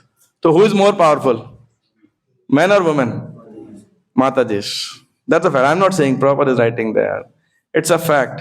And therefore, this they have a strength, है ना, जिसको पुरुषों को और स्त्रियों को सही प्रकार समझना चाहिए कि अगर स्त्री धर्म जो बोला गया है, ये किसके लिए ज्यादा बोला गया, पुरुषों के लिए, स्त्रियों के लिए? आप बताओ, पुरुषों के लिए या स्त्रियों के लिए? कितने लोग कहते हो स्त्रियों के लिए? एक माता जी, बस 2 3, बस। आपके अनुसार आपके लिए नहीं बोला गया? नहीं बोला गया ऐसा।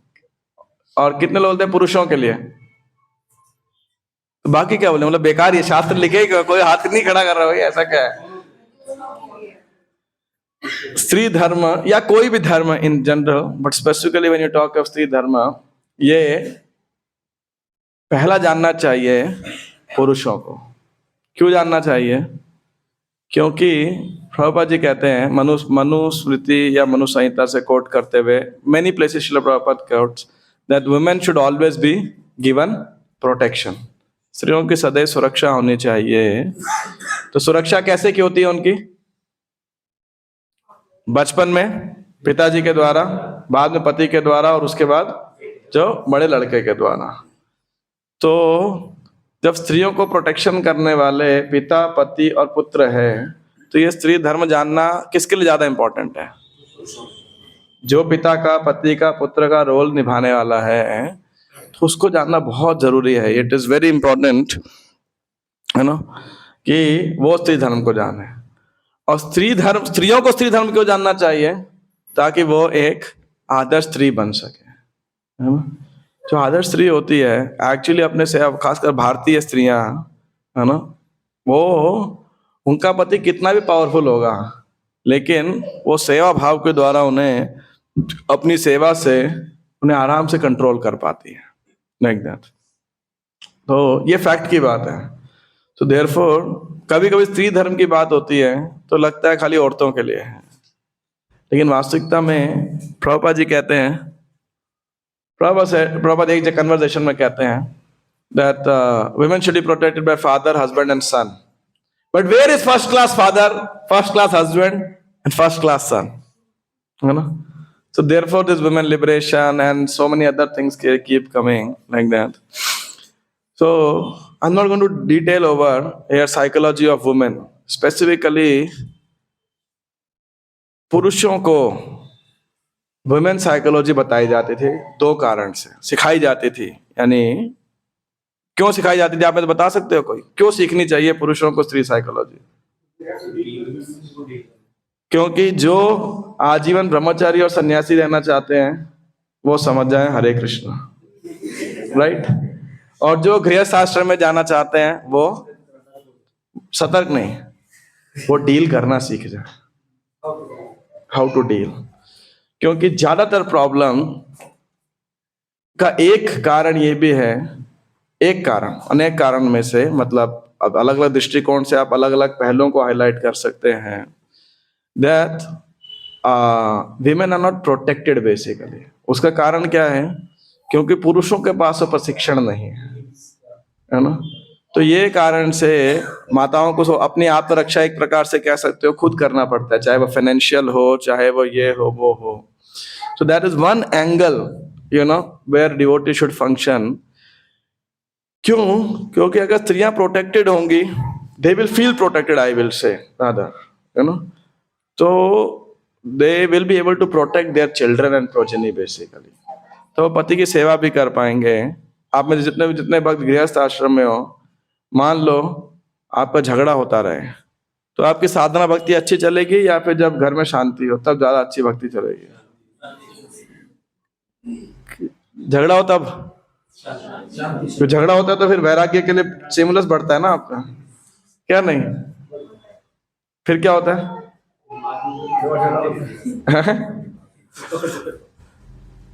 हाँ, वैसे गुरुजी ना, एक मिनट उनको बोलो ना।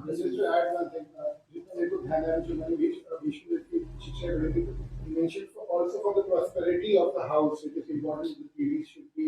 Yeah. So not only sadhana, अगर normal material life में देखें तो women should be very much satisfied. यत्र नार्यस्तु पूज्यन्ते रमन्ते तत्र देवता, यत्र तास्तु न पूज्यन्ते सर्वा तत्र फलाक्रियाः इति शास्त्र से। तो यानी I am coming to that point. मैं एक बात कर रहा हूँ कि प्रैक्टिकल लेवल पे, कि अगर आपको सही से भक्ति भी करनी है जिन लोगों को, तो आपको घर में शांति बनाए रखना बहुत जरूरी है। And therefore it's very important that the ladies, you know, and is it easy to understand माता जी और डिफिकल्ट? आप बताइए, टू अंडरस्टैंड माता जी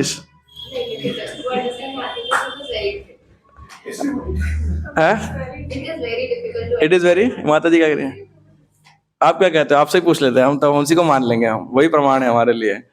माताओं को समझना आसान होता है मुश्किल होता है? आप क्या कहते हैं? आसान है प्रभु जी, पर वो एक्ट करना उस टाइम पे समझना आसान है, वो कह रहे हैं समझना मुश्किल है। आप क्या कहते हैं? मुश्किल है। Very easy. आप क्या कहते हैं? मुश्किल है। माताएं माताओं को भी नहीं समझ पाती कई बार, है ना? तो आदमी क्या समझेगा, है ना?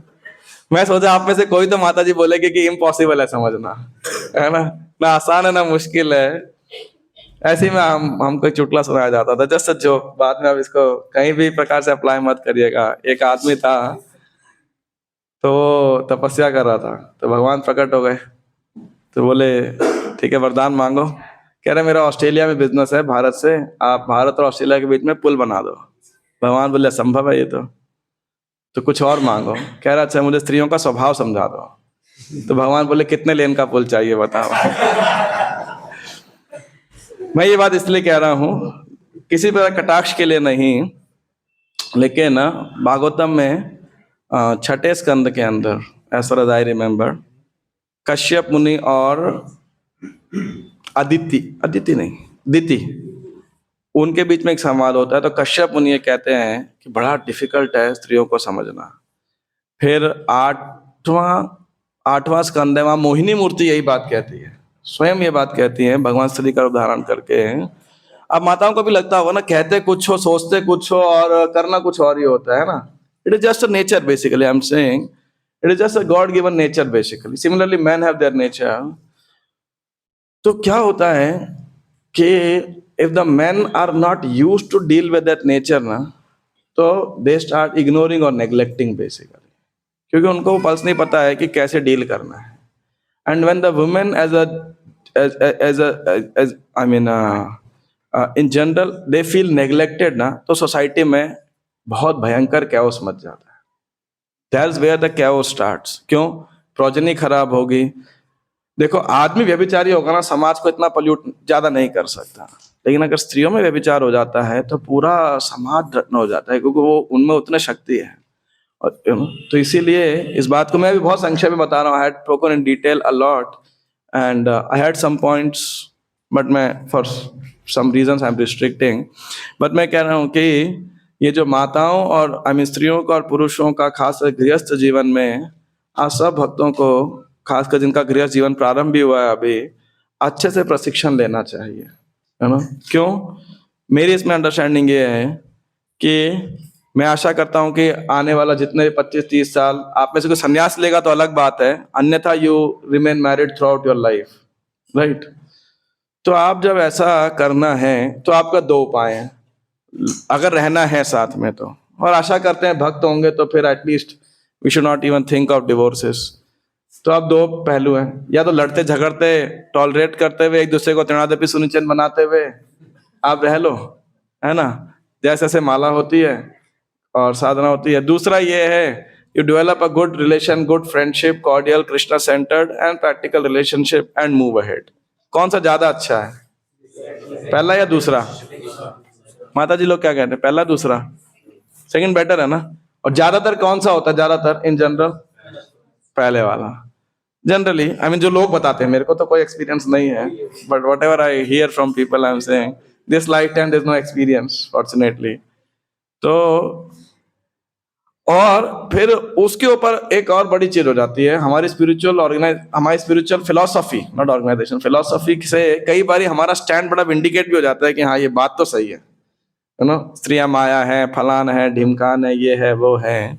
पर बहुत बहुत सारी जगहों पे जो गृहस्थ आश्रम के दायित्व, गृहस्थ आश्रम की गरिमा, उनका रोल जो है वो कई बार उतना हाईलाइट नहीं किया जाता हमारी फिलोसॉफी में, जितना ज्यादा नेगेटिव पार्ट को थोड़ा हाईलाइट ज्यादा किया जाता है। हित्वात्म पातम गृहमंद कूपम मनम गतो हरिमाश्रयेत। तो कुल मिला के मैं कहना चाह रहा हूँ कि स्त्रियों को इस विषय में सीखना चाहिए, whenever you कि कैसे आदर्श माता, आदर्श पत्नी, आदर्श और क्या रोल होता है, पुत्री, ये बनना, ये शिक्षा उनको देना चाहिए। और शिक्षा देने का मतलब उनको उपदेश नहीं होता है, most of the time it comes by dealings basically. माताओं को ज्यादा लेक्चर में बैठना आपको पसंद होता है, या अगर आपको कहीं ग्रुप मिल जाए बात करना ज्यादा पसंद होता है, या सेवा करना ज्यादा पसंद होता है? If you get a service now and you have to sit in class, generally what you would like more है? सर्विस ना? और अगर मान लो आपके पास ऑप्शन हो क्लास सुनना है या कहीं बात करना, तो ज्यादा अच्छा क्या लगेगा? अच्छा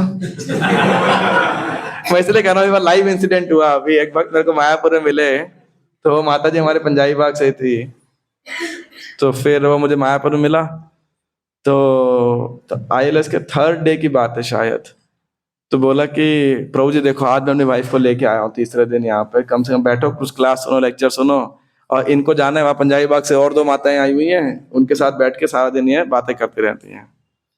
तो मैंने कहा अब मैं फंस गया, क्या बोलूं, है ना? तो मैंने बोला कि भाई ठीक है ना, तुम भी तो शांति से यहाँ सुन पाते हो। अब वो थोड़ा हिचक गया, फिर बोला यार तुम जाओ वहीं बातें करो, प्रभु जी भी तुम्हारी साइड है। फिर मैं पीछे मुड़ा, मैंने बोला देखो जिसका जो गुण है ना उसको उसके अनुसार कार्य करने दो, श्रेयांस धर्म विगुड़ा पर धर्मो भयावह, है ना? तो वो बोला माता जी को तुम जाओ जाओ, वाइफ को बोला जाओ, वो चली भी गई, सही में चली गई। मेरे को नहीं बैठना क्लास में, devotee, I don't know initiated और whatever, standing 16 rounds, but of course devotee company. तो मैं कह रहा हूं एक स्वभाव होता है पर्टिकुलर। तो वुमेन की हैप्पीनेस इंडेक्स के ऊपर, सेटिस्फैक्शन इंडेक्स के ऊपर समाज का मटेरियल हैप्पीनेस इंडेक्स बहुत मैटर करता है, वेरी इंपॉर्टेंट। अभी आप ये कह सकते हो कभी संतुष्ट नहीं होंगे, ऐसा नहीं है। कोई आर्गुमेंट ये दे सकता है, it is not like that, it is certain level of careful dealings, you know. अगर करें तो मैं कहूँगा 100% चलो सब बद्ध जीव हैं, बट काफी हद तक जो है एक अच्छा और भक्तिमय वातावरण बन सकता है बेसिकली, स्पेशली। और इसका विपरीत बहुत गलत होता है। विपरीत कहाँ गलत होता है? जहाँ पति पत्नी में संबंध ठीक नहीं रहते हैं और बाद में ये संबंध किसकी ओर लेके जाते हैं? वैराग्य से ज्यादा अधर्म की side, where it leads to divorces, extra marital affairs and what not, you know, like that. That become makes the life so nasty, इतना खराब। भक्ति तो दूर छोड़ो, मैं वैसे कह रहा हूँ, when it becomes very bad. So therefore you know, objectively even from Bhagavatam आपको बहुत सारे प्रभुपाद जी के तात्पर्य मिल जाएंगे, उसके कन्वर्सेशंस मिल जाएंगे प्रभुपाद जी के, प्रभुपाद की शिक्षाएं, which Prabhupada gives a lot of directions on grihasthas, whether it is finance, whether it is sex life, whether it is service, whether it is relationship, etc. और जो ऐसा नहीं है कि impractical है basically. So my request to all of you is, जब आप भक्ति करने का प्रयास कर रहे हो, आप में से कोई एक पार्टनर, किसी के हस्बैंड कर रहे हैं, किसी की वाइफ कर रहे हैं, कोई दोनों कर रहे हैं, try to be very good गृहस्थas, you know. अच्छे गृहस्थ का मतलब क्या है? गृहस्थ के नियमों को समझना, अपने आप को, जो पहले पॉइंट है, क्रोध को कंट्रोल करना, इच्छाओं को कुछ हद तक कंट्रोल करना, अब अवैध इच्छाएं, property was very clear, you know, not that regulated desires et cetera, नींद, भूख इत्यादि। So then you will see in long run, may be जब आपके बच्चे बड़े हो जाएंगे, then you will see that कि आप बहुत ज्यादा बेटर तरीके से आप कंट्रीब्यूट कर पाओगे कृष्णा कॉन्शियसनेस मूवमेंट के अंदर, like that. Any questions in this regard? कोई comments, clarification, corrections, especially from Mataji's? Nothing? आप एग्री कर रहे हो, डिसएग्री कर रहे हो मेरी बात से? बड़ा मुश्किल प्रश्न बोले। एग्री है, डिसएग्रीमेंट है? नहीं एग्रीमेंट। फिर आपकी क्या राय है, आप बताओ। Do you agree with me partly, or even have you understood what I am saying? क्योंकि मैं सिर्फ thoughts के जी, बस इसमें एक चीज ये आपने जैसे बताया कि ये जो स्त्री धर्म है पुरुषों को ज्यादा समझना चाहिए कि उन्हें डील करना है। तो एक ये भी पार्ट आता है कि हाउ टू डील, ये कैसे, यही तो सीखना है, यही तो सीखना है।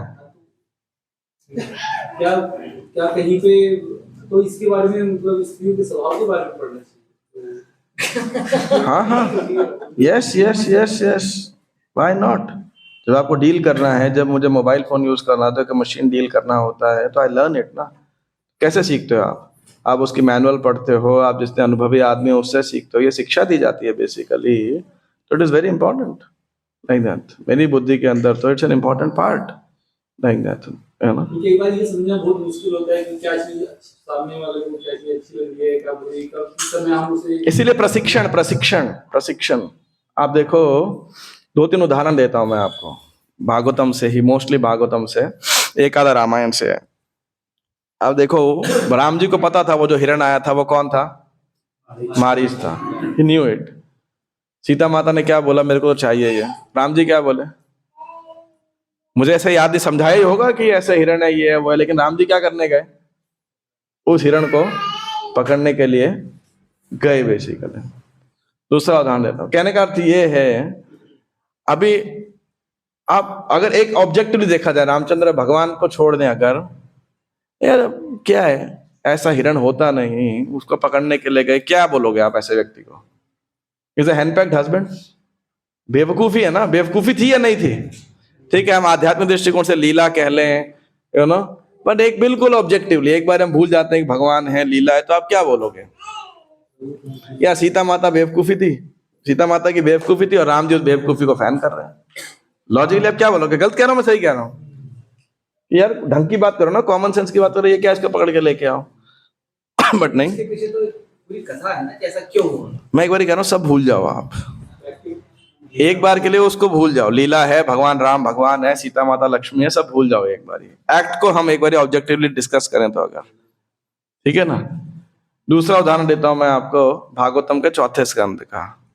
नाउ शिवजी और पार्वती को एकदम आइडियल गृहस्थ बोला जाता है, ठीक है ना। पार्वती सती तो राजा की लड़की थी, और शिवजी कौन, घर भी नहीं अपना, कैलाश पर्वत पर रह रहे, कपड़े कैसे डाले हुए, ये छाल डाली हुई है, और वो क्या बोलते हैं, साई भस्म लगा रखी है, गले में सांप डाल रखा है। बताओ, अब आप में से कोई लड़की ऐसी लड़का मिले, शादी करोगे? एक बात बताओ, शमशान की आग कोई लगाता हो, है ना। सती माता ने शादी किया, घर भी नहीं है अपना। हालांकि सृष्टि स्थिति प्रलय साधन शक्ति रेखा छाये वयस्य भुवनानि विभर्ति दुर्गा इच्छानुरूपम अपयस्य तते शतेसा गोविंदम आदि पुरुषम तमहम भजामि। पूरे भौतिक जगत के अधिष्ठात्री देवी है वो, फिर भी अपना घर नहीं है। तो क्या हो गया, वो सती जो थी और शादी हो गया, तो दक्ष को बहुत खुंदक थी कि ऐसा दामाद मिला है भाई। उनकी बेइज्जती होती है, दामाद किसी शादी की, ये देखो सांप वाला भूसम वाला दामाद है। कोई रेपुटेड आदमी होता तो उनका भी है ना, अच्छे दामाद से शादी करे तो लोग ताना मारते होंगे, और उनको अहंकार भी था।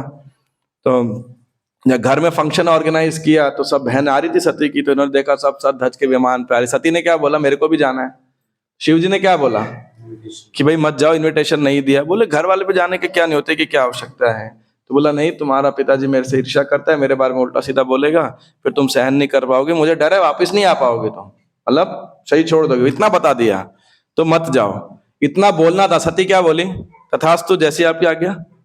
सती क्या बोले, सती ऐसा वहां बोला है, her eyes became red hot like copper, ताम्राक्ष, यू नो, मतलब तांबे के समान उनकी लाल आंखें हो गई क्रोध के अंदर, शिवजी के ऊपर गुस्सा कर रहे। शिवजी बोले जाओ, और बड़े हल्के से बोला शिवजी ने, कोई जोर दे, फिर बाकी भेजा वीरभद्र वगैरह को, साथ में जाओ, जो भी है हट। इसके तीसरा उदाहरण देता हूं आपको मैं। चित्रकेतु आए, शिवजी को हंसे, वो तो मजाक किया सब। पार्वती ने क्या किया, श्राप दे दिया। शिवजी ने रोका क्यों नहीं, एक बात बताओ? शिवजी रोक सकते थे, है ना, लेकिन ना रोका ना टोका, कुछ नहीं, दे श्राप देने दो। जब दे दिया, चित्रकेतु ने आके क्षमा मांग ली, तो कह रहे हैं नारायण परा सर्वे न कुतश्चन बिभ्यते स्वर्ग। पहले ही बता देते भाई इतना महान भक्त है, क्यों उल्टा सीधा बोल रही हो उसे, ऐसी था सब था नहीं। लेकिन शिवजी ने भी नहीं बोला। मैं हमेशा सोचता था ऐसा क्यों। फिर चौथा उदाहरण देता हूं आपको, यही कर्दम मुनि और देवभूति का, ठीक है। तो देवभूति कर्दम मुनि इतना वो उससे प्रसन्न हो गए देवभूति की सेवा से। शादी किया था तो इतनी खूबसूरत थी, और लेकिन बाद में इतना सेवा किया उन्होंने। ये तो ऐसे ऋषि थे, एक बार समाधि में गए तो कितने दिन बाद निकलेंगे पता नहीं बाहर, है ना। वो एक क्या बोलते हैं, प्रभु जी माता जी आए थे, वो एक बोली, कोई एक माता जी उनके साथ में थी, तो वो बोली कि प्रभु जी हस्बैंड ऐसा कर्दम मुनि जैसा होना चाहिए। तो मैंने बोला जानते हो कर्दम मुनि को, तुम्हारा हस्बैंड, तुम्हें ऐसा लड़का चाहिए ना अगर, तो वो एक बारी माला में हाथ डालेगा, 2-4 दिन तक हाथ ही नहीं निकालेगा बाहर। अरे ये तो बड़ा मुश्किल है। तो मैंने कहा ढंग से तो पढ़ लो शास्त्रों को, उल्टे सीधे कुछ भी डिजायर रखते हो। अब सोचो कर्दम मुनि ऐसा व्यक्ति समाधि में गया, तो अब कितने दिन समाधि में गया, और वो बेचारी लकड़ी लेके आ रही है, सब आश्रम साफ कर रही है, सामान सुमून लेके आ रही है यज्ञ का, इतना बिजी कि अपना कोई मेकअप वेकअप का, अपने शरीर का भी ध्यान नहीं रखा। तो कर्दमनी का एक दिन आंख खोला, देखा ये कौन है, तो पहचान में नहीं आ रही, शादी तो किसी और से किया था। वो एकदम बाल उसका ऐसा हो गया और कपड़े गंदे मैले कुचले, सब कमजोर हो गई एकदम। तो कर्दमनी समझ गए कि ये मेरी सेवा में इतनी लीन थी कि अपने शरीर का भी ध्यान नहीं रखा। तो कर्दमुनि भी एकदम पावरफुल हस्बैंड थे, तो बोले कि ठीक है, मैं तुमसे इतना प्रसन्न हूँ। अभी देवहूति ने कोई मंगल आरती नहीं किया, कोई 16 माला जप साधना नहीं किया, लेकिन कर्दमुनि क्या बोलते हैं, कर्दमुनि कहते हैं कि मैं तुम्हें भगवत प्रेम प्रदान करता हूँ, जो मैंने इतना साल तपस्या करके प्राप्त किया, just enjoy the love of God head. और देवहूति क्या बोली, भाई अभी नहीं चाहिए, वो साइड में रखो, love of God head later on, love of husband first. And Kardamuni कोई उपदेश नहीं दिया, बोले बिल्कुल व्यवहारिक है। देवहूति एकदम आइडियल वाइफ थी, कर्दम के समान ही, जितना कर्दम ऑनेस्ट थे, she was also equally honest.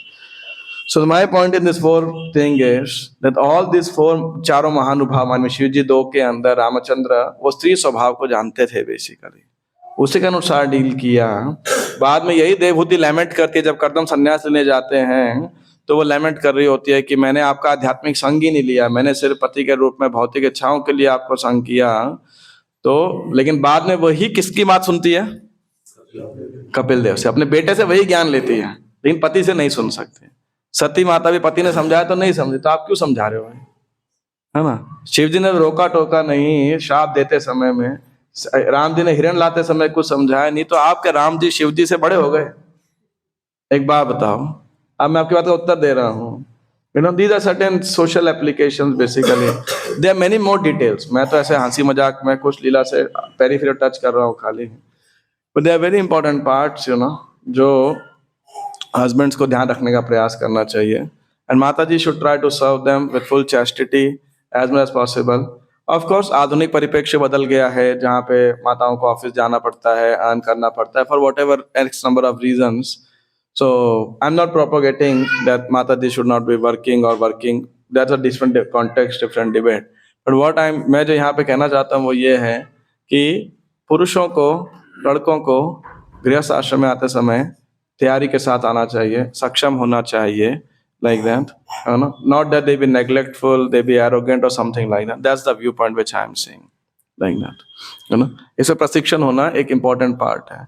मैं खासकर जब कोई व्यक्ति डिसाइड कर लेता है कि मैं शादी करना चाहता हूँ, always recommend them certain books, association with certain people, go and take knowledge from them.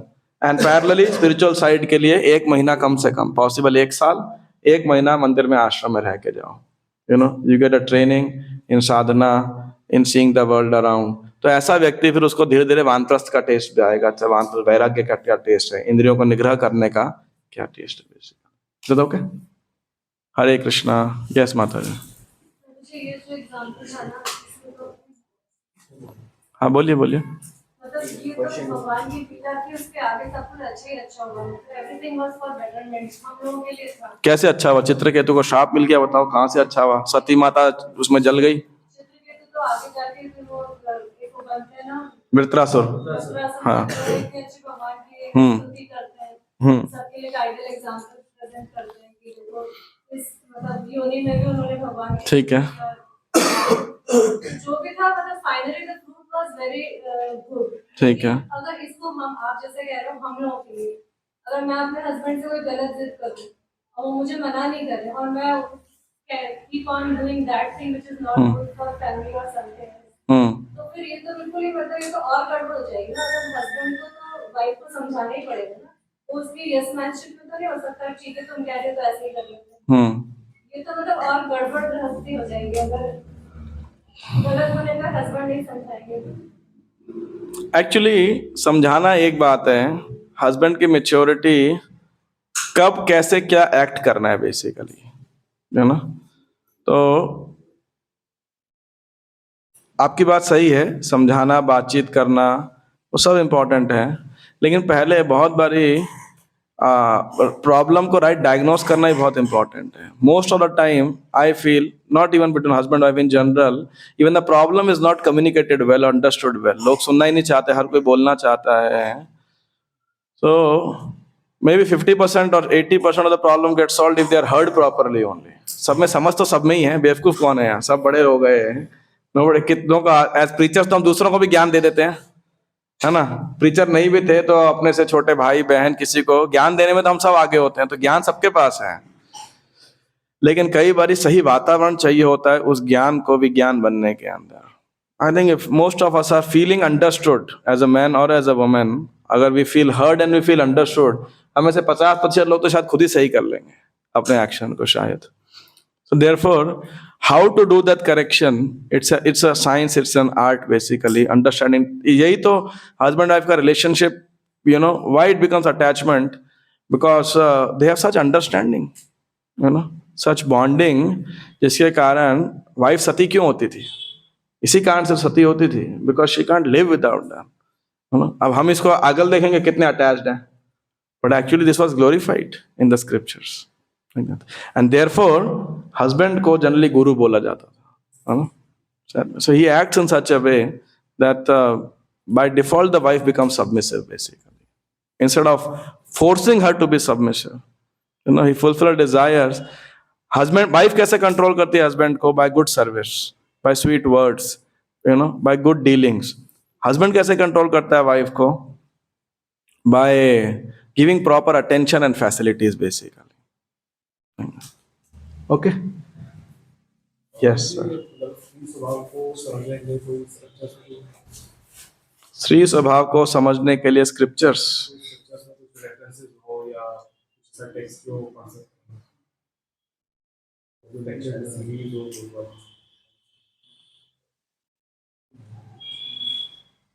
Specific तो नहीं पता, but Bhagavatam has abundance, plenty. Third canto onwards तो आपको, इवन फर्स्ट कैंटो में भी हमने द्रौपदी का स्वभाव आया था, तब भी डिस्कस किया था। अभी गांधारी के बाद में 13 चैप्टर में वर्णन आएगा, वहां भी आएगा।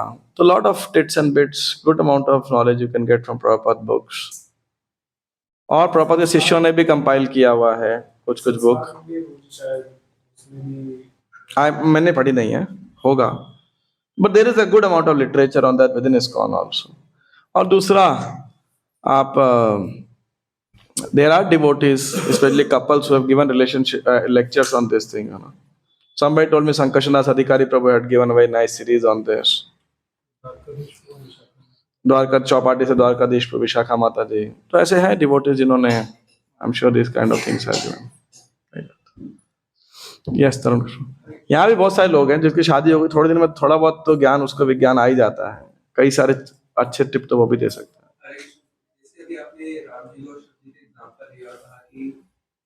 उनको पता था कि वो समझेंगे नहीं, और तो उसी तरीके से हार्मोनाइज करना, उसके उस फादर जी ने क्वेश्चन पूछा। It's also important that husband एक बार समझाए कि हम दोनों को बातों को इस तरीके से हार्मोनाइज कर सकते हैं। राम जी ने भी एक बार तो समझाया, ऑब्वियसली कि इट्स इंपॉर्टेंट कि हस्बैंड जो है वो सामने वाले के नीड इंटरेस्ट के अनुसार को समझ ले, उसको डील करके समझा ले, but at the same time he should also be detached in one sense कि even she does not follow, that could be the case. Yes, you should understand. भाई जैसे बच्चा होता है, जिद्दी होता है ना, खिलौना नहीं दोगे रोता रहेगा कुड़ता रहेगा, वही है। फिर दे देते हो क्या होता है, थोड़े टाइम बाद एक बार के लिए शांत होगा, फिर खुद ही फेंक देगा चाहे उसे। तो प्रभुपाद जी ये बताते हैं, तो ये समझना बहुत जरूरी है ना। So I agree with you what you are saying, but then if the husband doesn't understand this, it leads to, you know, more and more gunjal basically. Why not? So therefore the last comes with भगवत धर्मान। उसमें तो आप सब जानते ही, उसमें क्या बोलूं नहीं, but still Prabhupada says Bhishma Dev की अंतिम शिक्षा भगवान को प्रसन्न करने के विधि के विषय में थी। हम सब भगवान के सनातन दास हैं, और जब हम अपने स्वभाव के इस महत्वपूर्ण तत्व को भूल जाते हैं तो हमें जीवन की भौतिक अवस्था में आना पड़ता है। भगवान को प्रसन्न करने की विशेष रूप से गृहस्थों के लिए सरल विधि है, घर में भगवान का अर्चा विग्रह स्थापित किया जाए। अर्चा विग्रह में चित्त एकाग्र करके दैनिक कार्य किए जा सकते हैं। घर में अर्चा विग्रह की पूजा, भक्त की सेवा, श्रीमद् भागवत का श्रवण, पवित्र तीर्थस्थान में वास तथा भगवान नाम का कीर्तन, ये सब बिना व्यय के यानी बिना खर्चे के हो सकने वाले कार्य हैं जिनसे भगवान को प्रसन्न किया जा सकता है। ये पंचांग विधि है बेसिकली। नाम जप साधु संग भागवत श्रवण श्रद्धा मथुरावास श्रीमूर्ति श्रद्धा यसे बन, जिनसे भगवान को प्रसन्न किया जाता है। इस प्रकार यह विषय पितामह द्वारा अपने पौत्रों को समझाया गया। श्री भीष्मदेव की जय। इसके बाद आप जानते हो भीष्मदेव किस पे शिक्षा देंगे? भीष्मदेव शिक्षा देंगे धर्म अर्थ काम मोक्ष। और कहाँ से देंगे? नाना आख्यान इतिहासेषु, अलग अलग पुराणों से, इतिहासों से, और जिससे हमें कई प्रकार की शिक्षाएं प्राप्त होती हैं ऑन प्रैक्टिकल लिविंग बेसिकली, धर्म अर्थ काम मोक्ष। तो वो भी सीखना बहुत जरूरी है, how to live the life and how to leave the life basically. तो Bhishmadev spoke elaborately on this, Prabhupada also spoke quite a lot, and मैंने हाईलाइट करने का सिर्फ ये प्रयास किया स्त्री धर्म को समझना, सही परिप्रेक्ष्य में समझना। मैंने उसको कोई भी सरफेस टच नहीं किया था। There are many details which I can speak, but I can speak more that to the men and not to the Matajis, you know. Maybe the what I will speak, Matajis can speak to Matajis. But it's a बहुत important part है हमारे समुदाय के अंदर। जितना गृहस्थ आश्रम कृष्ण भावना भावित, और प्रभुपाद जी ने क्या बोला, जयप्रदा ने क्या कोट किया था, गृहस्थ भक्तों क्या होना चाहिए? परमहंस। तो अगर गृहस्थ महाभागवत होंगे, महान भक्त होंगे, तो आप देखिए समाज में वो बहुत वैल्यूएबल कंट्रीब्यूट कर सकते हैं, जितना शायद परहैप्स हमारे वर्तमान इस्कॉन समुदाय के अंदर शायद उतना ब्रह्मचारी भी ना कर सकें। सन्यासी डेफिनेटली करते रहेंगे, लेकिन जो कार्य गृहस्थ भक्त कर सकते हैं आज की परिपाटी में इस्कॉन के, अगर वो प्रभु जी और माता जी मिल करके, I think it is beyond comparison कि इस्कॉन संस्था क्या उसका रूपरेखा होगी। क्यों? इसके बाद में आप ये घर से निकले हुए बच्चे, उनके अंदर संस्कार होंगे, just go on and on and on. तो आप सबका बहुत दायित्व है। जिन्होंने जीवन जी लिया उनको तो क्या है, लेकिन आप सबके पास अभी लाइफ है। So please don't waste it, you know, like that. And never think any of you कि आप माया में हो, मैं तो फंस गया शादी करके, ये वो सब उल्टा सीधा। No, just have right knowledge, you know. वो माया नहीं है, ये माया है जब आप सोच रहे में फंस गया। दैट इज अ रियल माया, है ना। So try to be Krishna conscious, try to control your mind senses। जो शिक्षा यहाँ पे दी गई थी, relish the taste of controlling the senses। अभी तक हमने अपनी इंद्रियों को भोगने का टेस्ट relish किया है, पर यहाँ पे कॉन्शियसली अपने वेगों को रोकने का जो स्वाद है, टेस्ट है, उसको आस्वादन करेंगे तो फिर आपको लगेगा ये तो और अभ्यास करना चाहिए। You will feel so liberated basically। हरे कृष्णा। ग्रंथराज श्रीमद् भागवतम की जय। गौर प्रेमानंदे हरि हरि बोल। श्रील प्रभुपाद की जय। गौर प्रेमानंदे।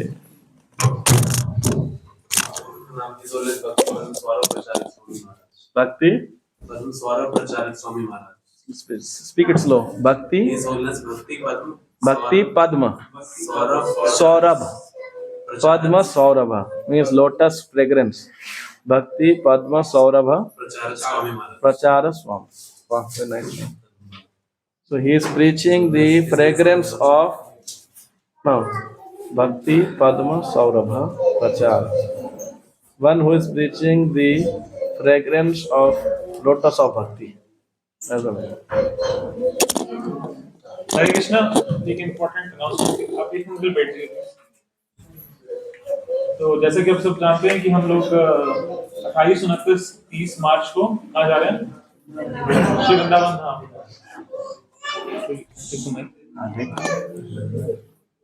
इतना जंगल का रखा है तो ये थोड़ा मुश्किल होगा निकालना। अच्छा बोलो, चिल्लाओ। तो आप में से कितने भक्त हैं जो वृंदावन के ऑलरेडी रजिस्टर कर चुके हैं?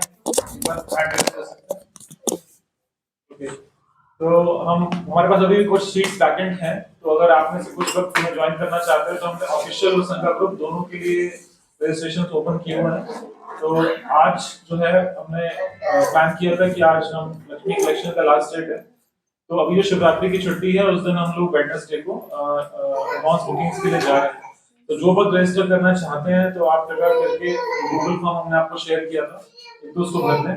और जो डिवोटीज यात्रा की लक्ष्मी कैश में डिपॉजिट करना चाहते हैं तो मैं क्लास के बाद नहीं दूंगा, आप मुझे डिपॉजिट कर सकते हैं। तो बाकी हमने आपको बताया था कि हमने इस यात्रा में कोशिश की है कि हम जो नॉर्मली स्पॉट्स पे हम लोग यात्रा में नहीं जा पाते थे, जैसे मधुबन है या मथुरा है, जब स्थान है, मतलब कोशिश करेंगे कि जितने ऐसे स्पॉट्स कवर कर पाए। और आप में से कितने लोग पीजीआईएस गए हैं? ओके, तो ज्यादा वक्त नहीं गए हैं। तो जो गुरुकुल है वहाँ पे बहुत सारी एक्टिविटीज प्लान है। तो आप कोशिश करिए अगर आप यात्रा में हमको ज्वाइन कर सकते हाँ, अपने बच्चों को बाद में वहाँ एडमिशन करा सकते हैं, लड़कों को, they don't have girls but anyway. तो बहुत अच्छा एक्सपीरियंस होगा और बहुत सारे जिन डिवोटीज ने वहाँ विजिट किया है तो बहुत सारी एक्टिविटीज वहाँ पे प्लान भी की हैं। तो अभी तक हमारे पास लगभग 70 रजिस्ट्रेशंस हैं, ऑलरेडी 2 बसेस हो चुकी हैं। बहुत अच्छा एक्सपीरियंस होने वाला है इस मुरलीकृष्ण जी के साथ और हम लोग जाएंगे। तो सबसे अनुरोध है अगर आपने रजिस्टर नहीं किया और आप चलना हल्का सा ही प्लान है तो please do plan to join us. हरे बोल, हरे कृष्ण। महाप्रसाद गोविंद।